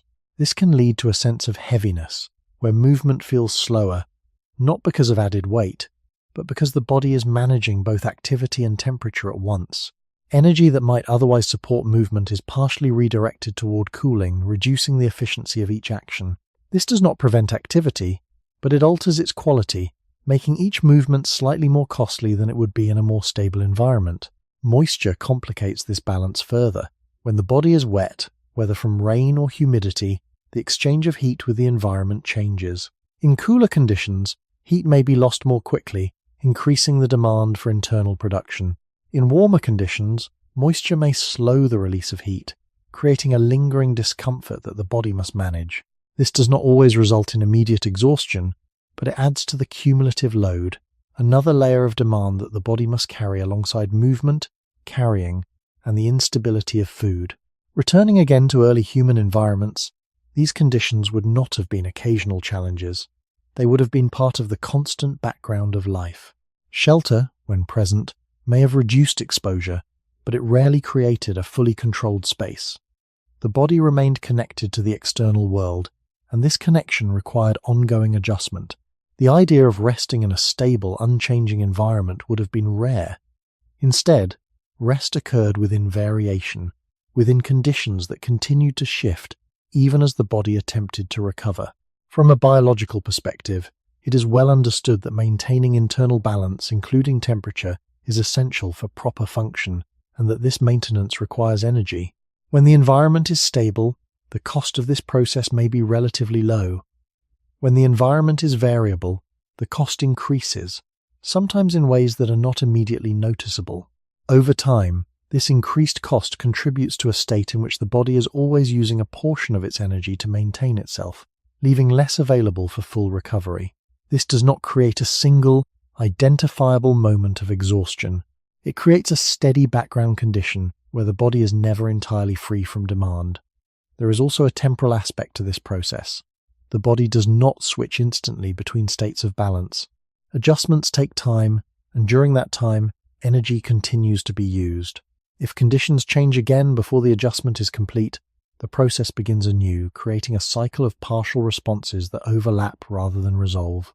In early human life, where environmental conditions could shift across hours or days, this overlap may have been common, contributing to a pattern in which the body was always adapting, but rarely settling into a fully stable state. Archaeological evidence, while indirect, suggests that humans occupied a wide range of environments, each with its own demands. The presence of tools, the use of different materials, and the movement across landscapes all point toward a life that required continuous adjustment to external conditions. These adjustments did not eliminate the cost of environmental exposure. They allowed the body to function within it, to continue despite it, and to integrate that cost into the broader pattern of daily existence. When this understanding is brought into the present, it offers a different way to consider the feeling of fatigue that seems to arise without a clear source. It may not always be linked to a specific action or event.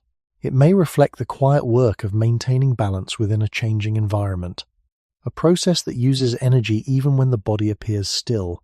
The sense of being slightly drained, even in the absence of obvious effort, may be connected to this ongoing adjustment, a reminder that the body is always engaged in maintaining itself, always responding to its surroundings, and always using energy to remain within the conditions that allow it to continue.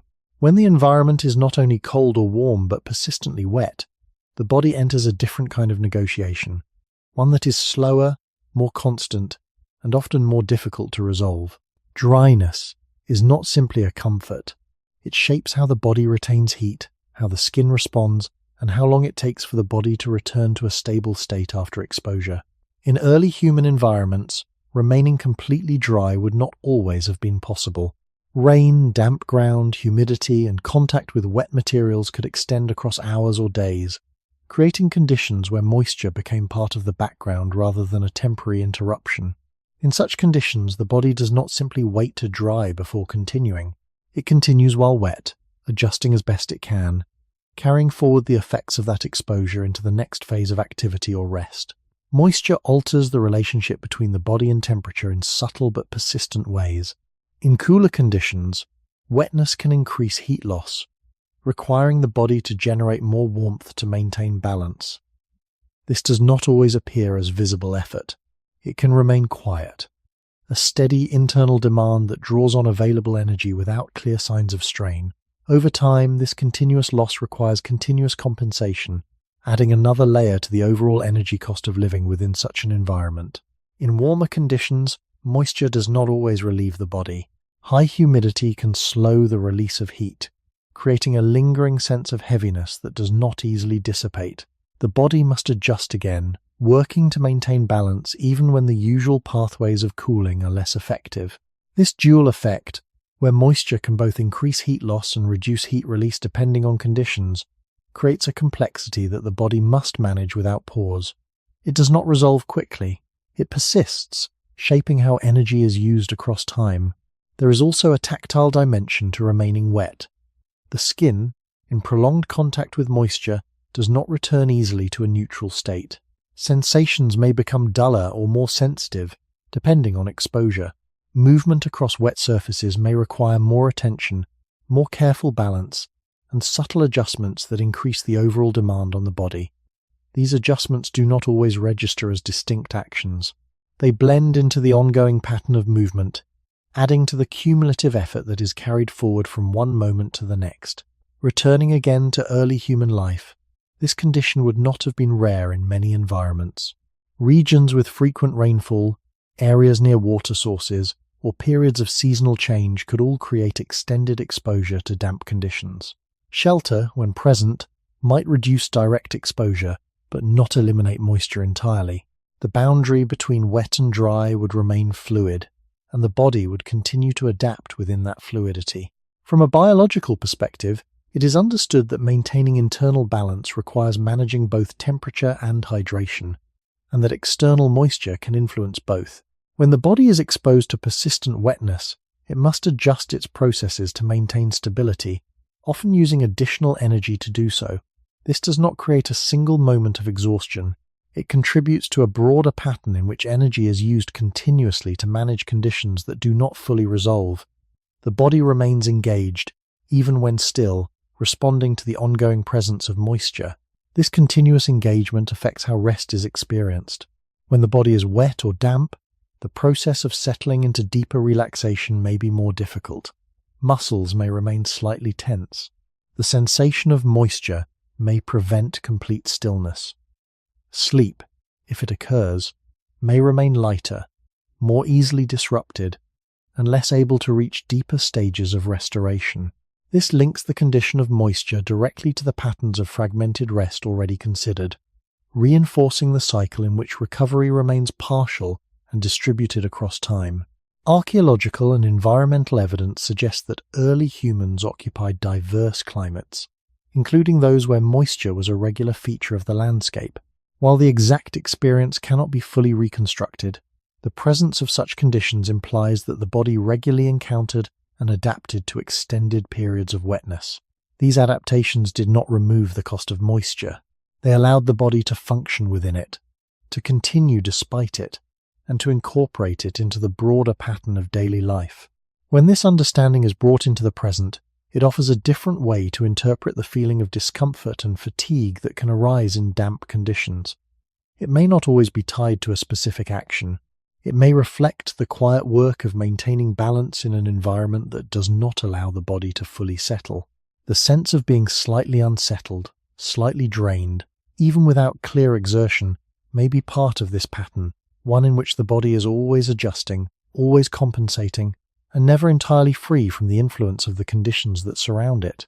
When the body is used continuously, exposed to shifting conditions, and asked to move and carry without clear intervals of complete rest, small injuries become almost unavoidable, yet their presence does not always lead to stillness or full withdrawal. Instead, they enter into the same pattern as fatigue, becoming part of a condition that the body must carry forward while continuing to function. These are not always severe injuries. They can be minor strains, small cuts, joint stress, or localized discomfort that does not stop movement, but alters it. In early human environments where the ground was uneven, surfaces were rough, and movement was constant, such injuries would not have been rare. They would have appeared gradually, often without a single defining moment, and they would have been managed not through complete rest, but through adaptation. The body, in this context, does not wait for full healing before acting again. It adjusts its movement, redistributes effort, and continues within the limits created by the injury. From a biological perspective, it is widely understood that healing requires time, resources, and in many cases, reduced use of the affected area. When these conditions are not fully available, recovery may still occur, but it may be slower or incomplete. The body begins the process of repair, but that process may be interrupted or extended if the same area is used again before healing is complete. This creates a situation where recovery and use overlap, much like the earlier patterns of energy use and rest. The injured part of the body does not remain untouched. It continues to participate in movement, sometimes in altered ways, sometimes with reduced efficiency, but rarely in a state of full protection. This overlapping of use and recovery shapes how the body experiences both injury and fatigue. Pain or discomfort may not always lead to cessation of activity. It may lead to modification. Steps become more careful. Movements are adjusted to avoid certain positions. Other parts of the body may take on additional load to compensate. These adjustments allow function to continue, but they also introduce new patterns of strain as compensation shifts effort across different areas. Over time, this can create a network of small, interconnected stresses that do not resolve completely, but are carried forward as part of the ongoing condition of the body. Returning again to early human life, this pattern aligns with the broader structure of living within an environment that does not provide consistent opportunities for full recovery. Movement is necessary. Awareness is necessary. The search for food and the response to surroundings cannot be paused indefinitely. Within this context, injury becomes something that must be integrated rather than avoided entirely. The body adapts, not by eliminating injury, but by continuing within it, maintaining enough function to meet immediate needs while allowing partial recovery to occur in the background. There is also a temporal aspect to this process. Healing does not occur instantly. It unfolds over time, requiring sustained conditions that support repair. In an environment where those conditions are variable, healing may extend across longer periods, with progress that is uneven and sometimes interrupted. This does not mean that the body cannot recover. It means that recovery may not reach a clear point of completion before new demands arise. The result is a form of living in which the body is rarely entirely free from the effects of past strain. Archaeological evidence provides indirect support for this pattern. Skeletal remains often show signs of healed or partially healed injuries, suggesting that individuals continued to live and move despite experiencing physical stress. While these traces do not reveal the exact nature of daily experience, They indicate that the body was capable of enduring and adapting to injury over time. The presence of such adaptations suggests a continuity of function, rather than a pattern of complete withdrawal until full recovery was achieved. When this understanding is brought into the present, it offers a different way to consider the experience of discomfort that does not fully resolve. It may not always be the result of a single recent event. It may reflect a pattern in which the body carries forward traces of past use, past strain, and incomplete recovery.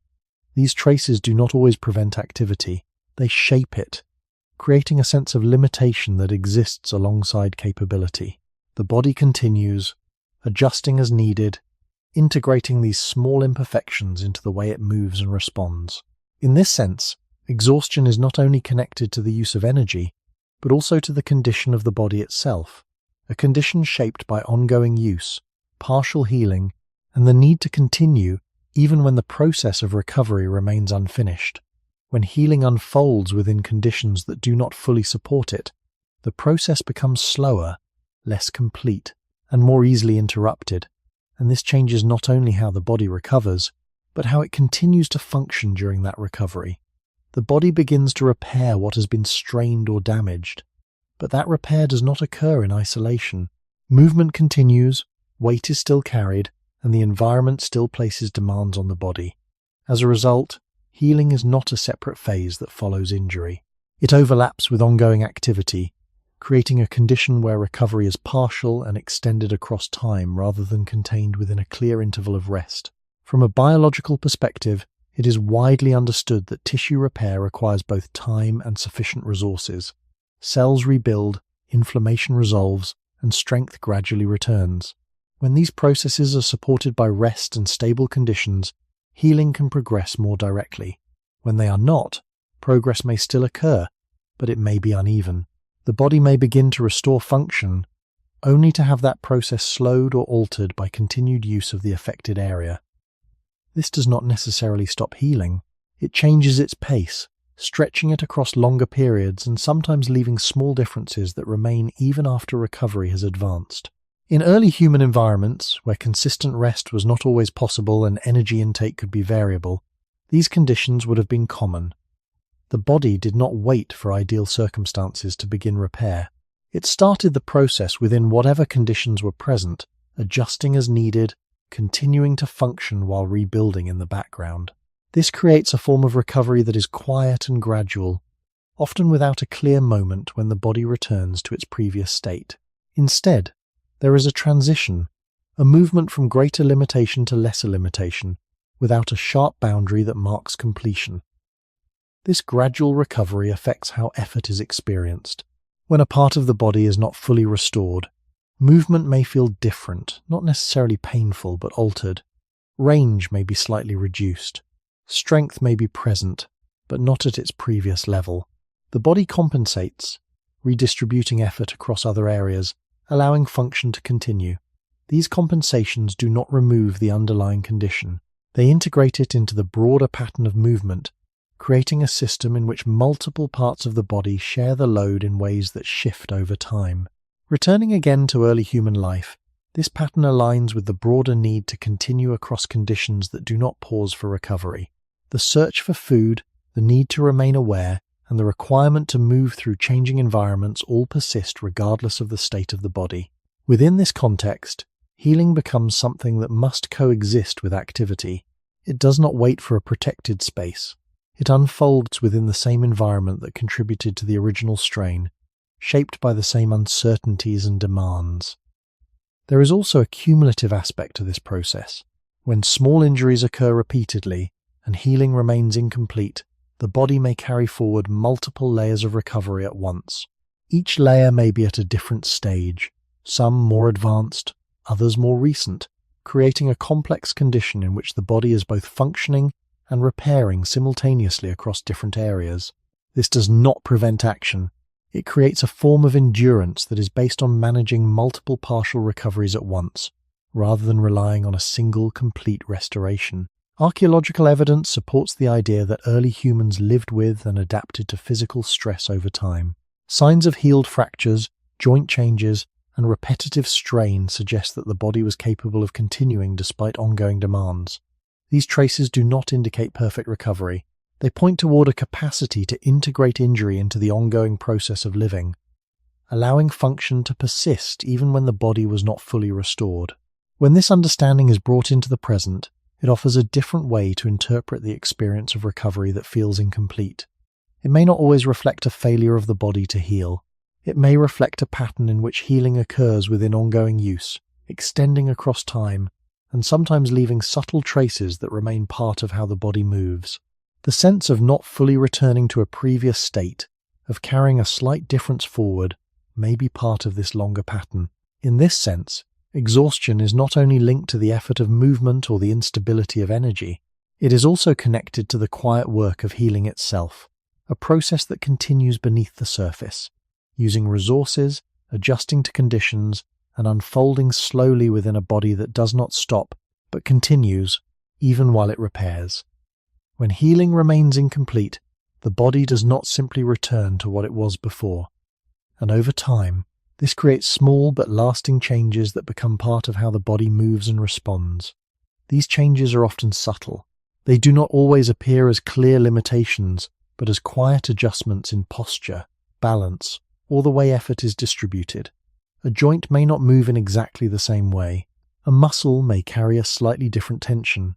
The body adapts to these differences, not by restoring a perfect symmetry, but by reorganizing itself around what is possible. In early human environments, where recovery conditions were uncertain and repeated strain was common, such adaptations would not have been rare. They would have accumulated gradually, shaping the body across time rather than appearing as isolated events. From a biological perspective, it is widely understood that the body is capable of adapting to injury through processes that stabilize and compensate, rather than fully restore original structure. Tissue can heal in ways that maintain function, even if the exact previous condition is not recreated. This allows movement to continue, but it also means that the body may carry forward small differences that persist beyond the initial period of recovery. These differences are not always negative in a clear sense. They represent a form of adaptation, a way for the body to remain functional within its current condition. However, they can also influence how effort is experienced, sometimes increasing the demand placed on certain areas while reducing it on others. This redistribution of effort creates a pattern in which the body is constantly adjusting, balancing between what has changed and what remains the same. Returning again to early human life, this pattern reflects the broader reality of living without the expectation of full restoration after each strain. Movement continues across varied terrain, carrying continues across distance, and exposure to environmental conditions persists. Within this continuity, the body cannot always return to a previous state before new demands arise. Instead, it integrates each experience into its current structure, allowing life to proceed without requiring a complete reset. Over time, this creates a body that is not defined by a single moment of change, but by a series of small adaptations that accumulate and interact. There is also a cumulative dimension to these changes. When multiple areas of the body carry slight differences, the overall pattern of movement may shift. This shift does not necessarily reduce the ability to function, but it may alter efficiency. Some movements may require more attention.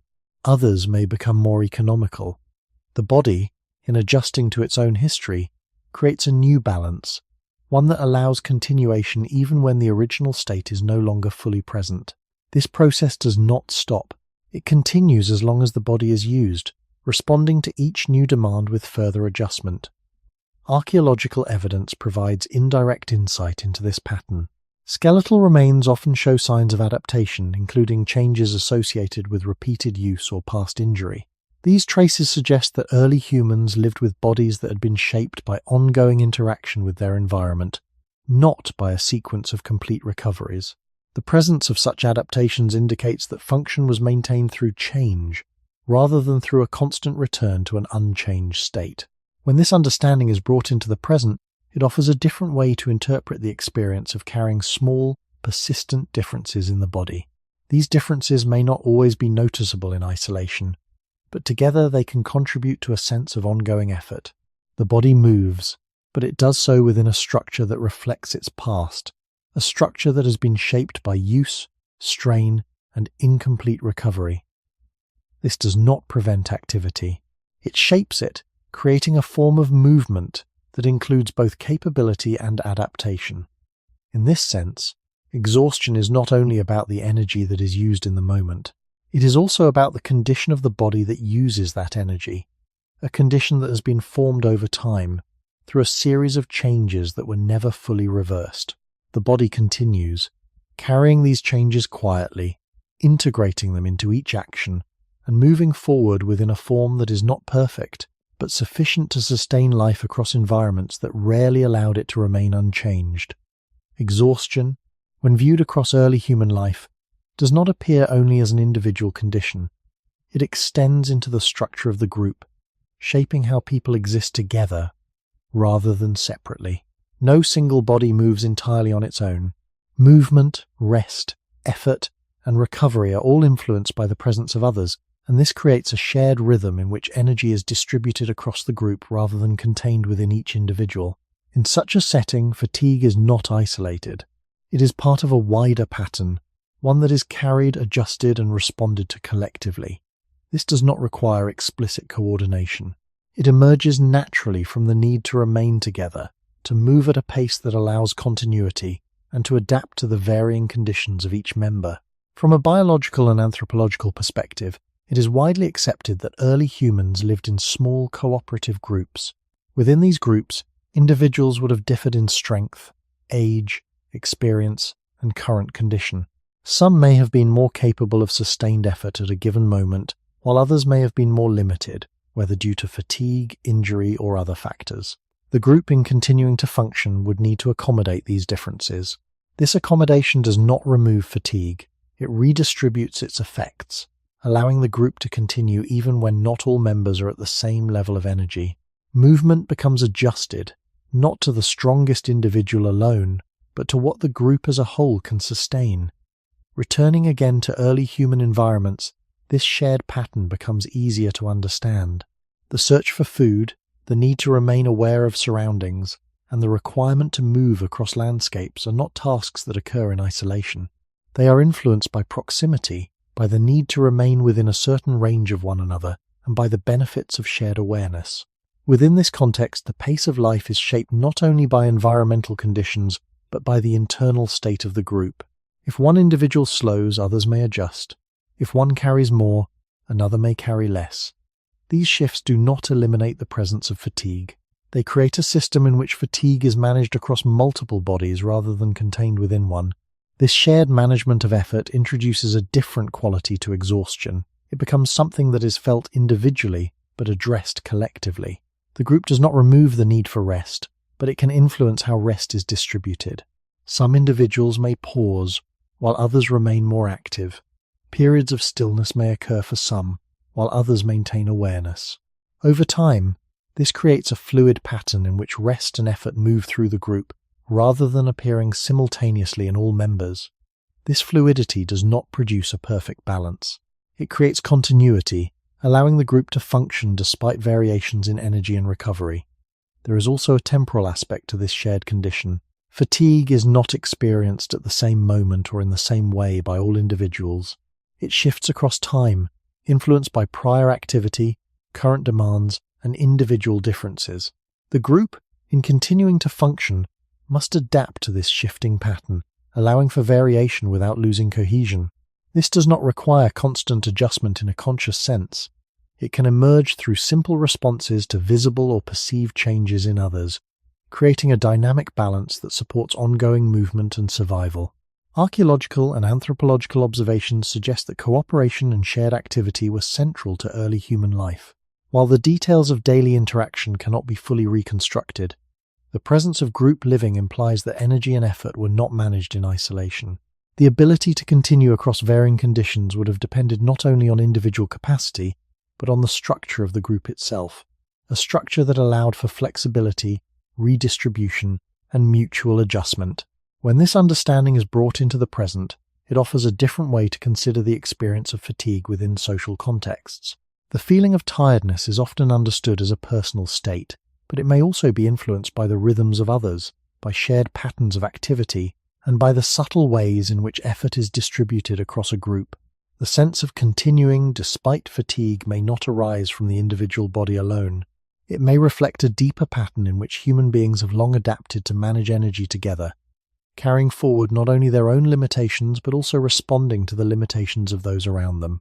In this sense, exhaustion is not only something that belongs to one person, it is part of a broader system, one in which life continues through shared adjustment, through quiet cooperation, and through the ability to move forward even when no single body is fully restored. Within a group, effort does not remain fixed in one place. It shifts, sometimes slowly, sometimes in response to immediate need, creating a pattern in which no single individual carries the same load at all times. This shifting of effort is not always organized in a clear or deliberate way. It can emerge from simple adjustments, from the way individuals respond to one another, from the recognition of visible fatigue, or from the need to maintain continuity across changing conditions. In early human life, where survival depended on cooperation, this distribution of effort would have been essential.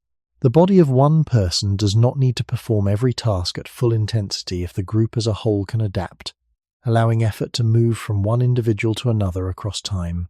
This does not remove the presence of fatigue. It changes how fatigue is managed, spreading it across multiple bodies rather than concentrating it in one. From a biological and anthropological perspective, it is widely accepted that cooperative behavior allowed early humans to sustain activity over longer periods. Tasks such as gathering, processing resources, maintaining awareness, and responding to environmental changes could be shared, with individuals contributing according to their current capacity. This sharing does not imply equality in every moment. It reflects variation, with some individuals contributing more at certain times and less at others. The group, in maintaining function, absorbs these variations, allowing activity to continue even when individual capacity fluctuates. Returning again to early human environments, this pattern of distributed effort becomes easier to understand. Movement across landscapes, the transport of resources, and the need to remain attentive to surroundings all create demands that are ongoing rather than isolated. Within such demands, the ability to shift effort becomes a form of resilience. If one individual is more affected by fatigue, another may take on a slightly greater share of the immediate task. This adjustment does not eliminate fatigue from the group. It redistributes it, allowing the group to continue without requiring every individual to be at the same level of energy at the same time. There is also a connection between this distribution and the earlier patterns of incomplete recovery. Since no individual is fully restored at all times, the group cannot rely on a constant state of peak capacity. Instead, it functions within a range of partial states, where each member contributes within their current limits. This creates a dynamic system, one that adjusts continuously, balancing the needs of the moment with the available energy of the group. The body of each individual remains within its own pattern of fatigue and recovery, but these patterns are linked through shared activity and mutual adjustment. This linking introduces a form of continuity that extends beyond the individual. Effort moves, rest moves, and fatigue moves, not in a fixed sequence, but in a fluid pattern that allows the group to adapt to both internal and external changes. Over time, this may create a rhythm in which no single individual is always the most active or the most rested. Instead, roles shift, and with them, the experience of effort and recovery. Archaeological and anthropological observations suggest that such flexibility would have been necessary in environments where conditions were unpredictable. The presence of shared spaces, repeated use of sites, and evidence of cooperative activity all indicate that early humans did not operate as isolated units. They functioned as groups, and within those groups, the distribution of effort would have been a key factor in maintaining continuity. While the exact patterns cannot be fully reconstructed, the need for such distribution is consistent with the broader understanding of how early human societies operated. When this understanding is brought into the present, it offers a different way to consider how effort and fatigue are experienced within social settings. The sense of being able to continue despite tiredness may not arise solely from individual capacity. It may also be supported by the presence of others, by the subtle ways in which effort is shared, and by the ability to adjust roles over time. The body does not act entirely alone. It moves within a network of relationships that can absorb and redistribute the demands placed upon it.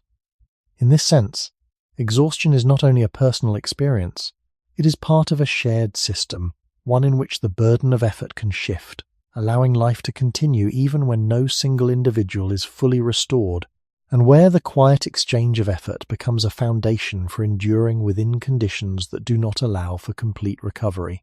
Within a group, rest does not always occur at the same moment for everyone, and this creates a pattern in which awareness and stillness move across individuals rather than settling over the entire group at once. This shifting rhythm allows the group to maintain a continuous connection to its surroundings, even while some members rest more deeply than others. It does not require strict coordination. It can emerge naturally from differences in fatigue, position, and the subtle responses individuals have to their environment. One person may become more still, another may remain slightly more alert, and over time, these roles may change without clear boundaries. In early human environments, where complete safety could not be guaranteed, such a pattern would have allowed rest to exist without fully disconnecting the group from its surroundings. The body, in this context, does not rely only on its own state. It exists within a network of other bodies, each contributing in small ways to the overall balance between rest and awareness. This creates a form of collective rhythm, where the group as a whole maintains a level of responsiveness, even as individual members move through different stages of rest. From a biological perspective, it is widely understood that individuals vary in their patterns of sleep and wakefulness, influenced by both internal and external factors. Within a group setting, these variations can overlap, creating a natural distribution of alertness across time. Some individuals may wake more easily, others may remain in deeper rest for longer periods, and these differences can shift from one night to the next. In early human life, such variation may have contributed to a form of shared vigilance, not through conscious planning, but through the natural diversity of individual responses to the environment. This shared vigilance does not eliminate the need for rest. It allows rest to occur within a system that continues to function. Returning again to early human environments, this pattern reflects the conditions in which rest was embedded within the presence of others. Sleeping alone in an exposed environment would have been different from resting within a group, where the proximity of others creates a form of partial safety. This safety is not absolute. It does not remove the need for awareness.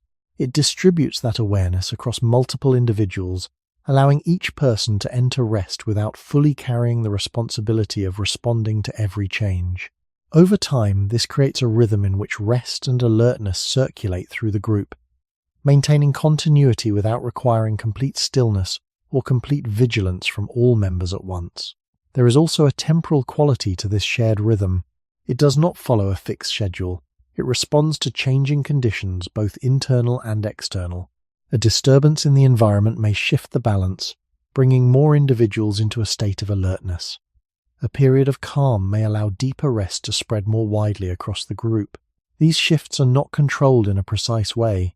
They emerge from the interaction between the group and its surroundings, creating a pattern that is flexible and responsive rather than fixed and predictable. Archaeological and anthropological observations suggest that group living was a central aspect of early human life, and that shared spaces were used repeatedly. While the exact patterns of rest and awareness cannot be directly observed, the presence of group structures implies that rest was not experienced in isolation.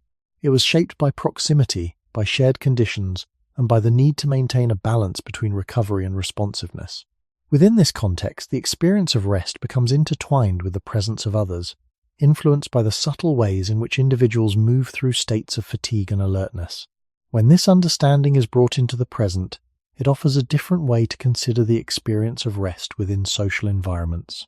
The sense of being able to relax more fully in the presence of others, or the feeling of waking more easily when alone, may reflect patterns that extend beyond individual physiology. They may be connected to a longer history in which rest was rarely a solitary process, but part of a shared system of awareness and recovery. The body, shaped by this history, may still respond to the presence or absence of others in ways that influence how rest is experienced. In this sense, exhaustion is not only about how much rest is obtained, but about how that rest is structured within a group. It is shaped by the movement of awareness across individuals, by the quiet exchange between stillness and responsiveness, and by the ability of the group to maintain continuity even when no single individual is fully restored. Within this shared rhythm, life continues, not in complete rest, but in a balance that allows both rest and awareness to exist together. shifting gently across time. When exhaustion is viewed across the full span of human life, it begins to shift from a temporary condition into something more foundational, not as a single state that appears and disappears, but as a continuous presence that shapes how life is experienced from moment to moment. It is not only about how the body feels after effort, it is about how the body exists within a world where effort, recovery, and uncertainty are never fully separated. This perspective does not turn exhaustion into a defining weakness. It places it within a broader structure, one in which the body continues to function, adapt, and respond even when it is not fully restored. In early human environments, this would not have been an unusual condition. It would have been part of the ongoing background of life, present in varying degrees but rarely absent. From this point of view, exhaustion is not simply a signal that something is wrong. It is also a reflection of how the body has been shaped to endure conditions that do not provide complete balance. The body does not wait for perfect alignment between energy, rest, and environment. It moves within partial alignment, adjusting continuously, maintaining enough function to meet immediate needs while carrying forward what has not yet been resolved. This creates a form of living in which completeness is rare and continuity becomes more important than perfection. The body is not required to be fully restored at every moment. It is required to continue, to respond, and to adapt. Returning again to the origins of human life, this pattern becomes clearer when viewed across long periods of time. Generations lived within environments where food was uncertain, rest was fragmented, movement was constant, and recovery was incomplete. Within these conditions, the body developed the ability to sustain life not by eliminating fatigue, but by integrating it. Exhaustion becomes part of the range within which the body operates, not as a boundary that defines its limits, but as a condition that coexists with function. This coexistence does not remove the cost of fatigue. It allows the body to carry that cost forward, to absorb it, and to continue despite it. There is also a subtle shift in how time is experienced when exhaustion is present in this way. Time is not divided into clear phases of effort and recovery. It becomes more continuous, with each moment connected to the ones before it. The body does not begin each day from a neutral point. It begins from where it last left off, carrying forward traces of previous activity, previous strain, and previous attempts at recovery. This continuity creates a sense in which life is not a sequence of complete cycles, but a flow, where each part is linked to the next without a clear reset. Archaeological and anthropological evidence, while indirect, supports the idea that early human life was characterized by continuity rather than isolation of events. Patterns of repeated movement, ongoing use of environments, and adaptation to changing conditions all suggest that life unfolded across extended periods without clear breaks that allowed for complete restoration. Within such continuity, the presence of exhaustion would not have been an exception. It would have been part of the structure within which life continued. When this understanding is brought into the present, it offers a different way to interpret the experience of feeling persistently tired. It may not always be the result of a specific imbalance or a recent demand. It may reflect a deeper pattern in which the body continues to operate within incomplete cycles of recovery, shaped by a history that did not prioritize full restoration at every stage. The sense of always carrying a small amount of fatigue may not be entirely new. It may be part of a longer pattern, one in which the body has learned to function within a range that includes both energy and exhaustion. This does not diminish the value of rest or the importance of recovery. It places them within a broader context, one in which they are not always complete, but still meaningful. In this sense, exhaustion is not only something to be removed, it is something to be understood, as part of the way the human body has adapted to a world that rarely offered perfect conditions, and as part of the ongoing process of living within that world. When exhaustion is placed side by side across different periods of human life, a quiet difference begins to appear, not in the presence of fatigue itself, but in how it is shaped, interpreted, and experienced within its surrounding conditions. The body that feels tired today carries many of the same underlying responses as the body that lived in earlier environments, yet the structure around that fatigue has changed in important ways. In earlier human life, exhaustion emerged within a setting where effort, rest, and environment were closely linked. Movement followed the land, food availability shaped energy, and rest was embedded within shared space and natural cycles. Fatigue, in this context, did not stand apart from life. It was woven into it, part of the ongoing rhythm that connected the body to its surroundings. It did not always need to be explained or isolated, because it was consistent with the conditions in which life unfolded. In contrast, the experience of fatigue in more recent settings often occurs within systems that are designed to separate effort from rest, to structure time into defined periods, and to create expectations of full recovery. When these expectations are not met, fatigue can feel more distinct, more noticeable, and sometimes more difficult to place. The body continues to respond as it always has, carrying forward incomplete recovery, adjusting to variations in energy, and maintaining function within its limits. Yet the surrounding structure may suggest that full restoration should occur regularly, creating a contrast between what is expected and what is experienced. This contrast does not necessarily indicate that fatigue itself has changed in a fundamental way. It suggests that the context in which fatigue is understood has shifted. From a biological perspective, the body remains capable of operating within partial states of recovery, just as it has across long periods of human history. It can continue while tired, adjust its effort, and maintain essential functions even when energy is not fully restored. These capacities have not disappeared, they remain part of how the body functions. What may differ is the alignment between these capacities and the conditions in which the body now exists. When rest is structured but interrupted, when energy intake is regular but not always matched to need, or when activity is concentrated rather than distributed, the experience of fatigue may take on different qualities, even if its underlying mechanisms remain similar. Returning again to earlier human life, the absence of clear separation between effort and recovery meant that fatigue was not contrasted against a consistent expectation of being fully rested. Instead, it existed within a range of conditions that were understood through experience rather than comparison. The body did not move from complete exhaustion to complete restoration in predictable cycles. It moved through variations, adjusting continuously, without a fixed point that defined what fully rested should feel like. This may have shaped how fatigue was perceived, not as a deviation from a standard, but as part of the range of normal experience. There is also a difference in how fatigue relates to the environment. In earlier conditions, the causes of fatigue were often directly connected to immediate surroundings, to movement, to exposure, to food availability. These connections were not always clear in a conscious sense, but they were embedded in the structure of daily life. In more recent settings, fatigue may arise within systems that are less visibly connected to the environment, creating a sense of separation between cause and experience.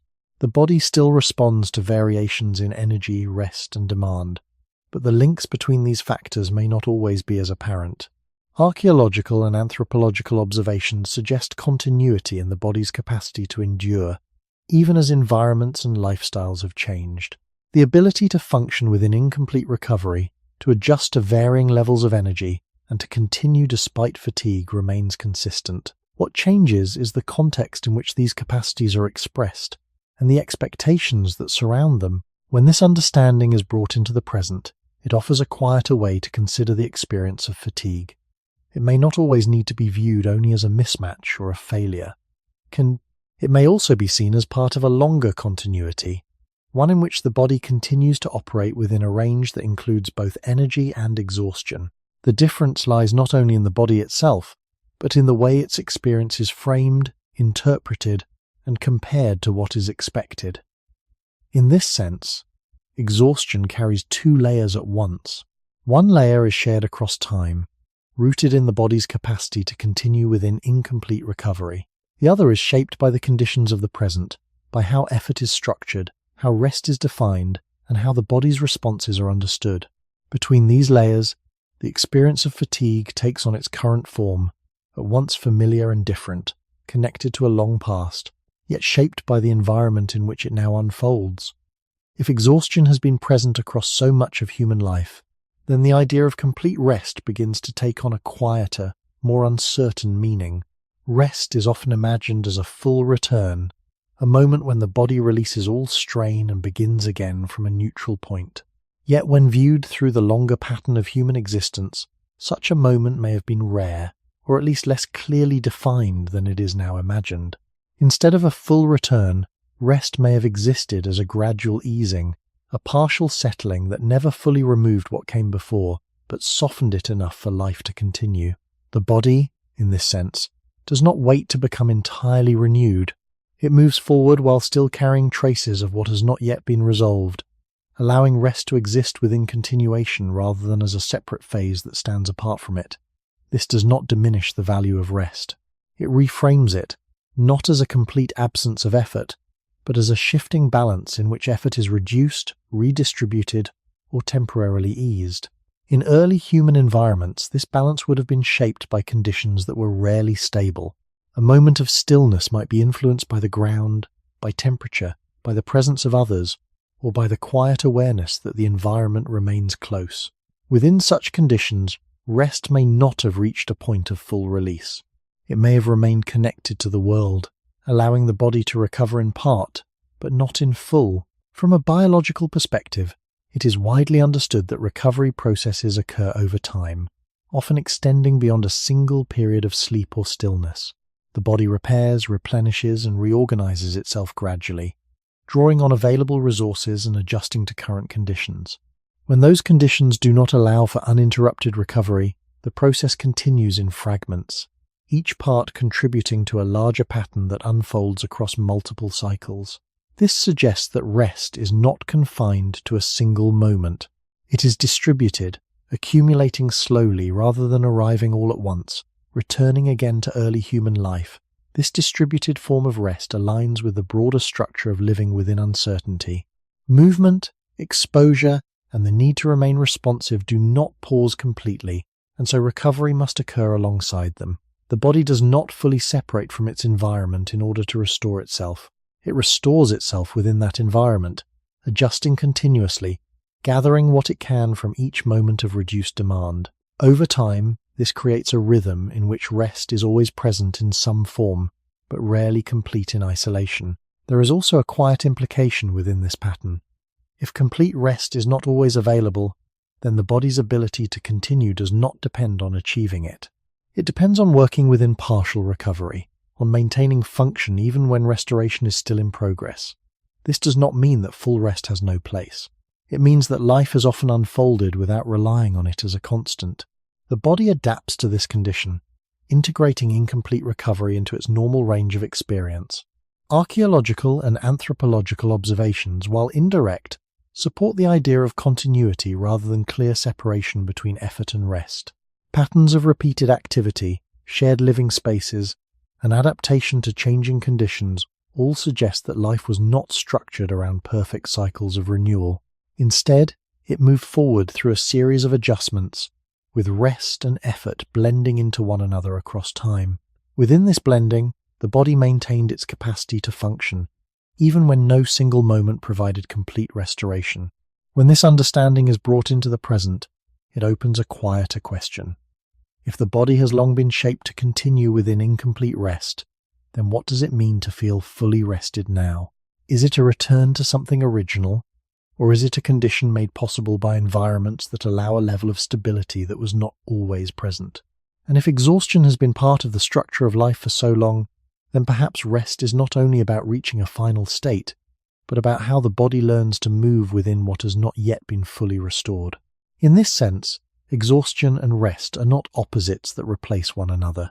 They exist together, shaping the rhythm of life across time, neither fully disappearing, neither fully complete, but always present in the quiet process of continuing. And if that is so, then perhaps the deeper question is not how to remove exhaustion entirely, but how to understand its place within the long history of being human, and what it has always meant to keep going, even when the body has never fully returned to stillness.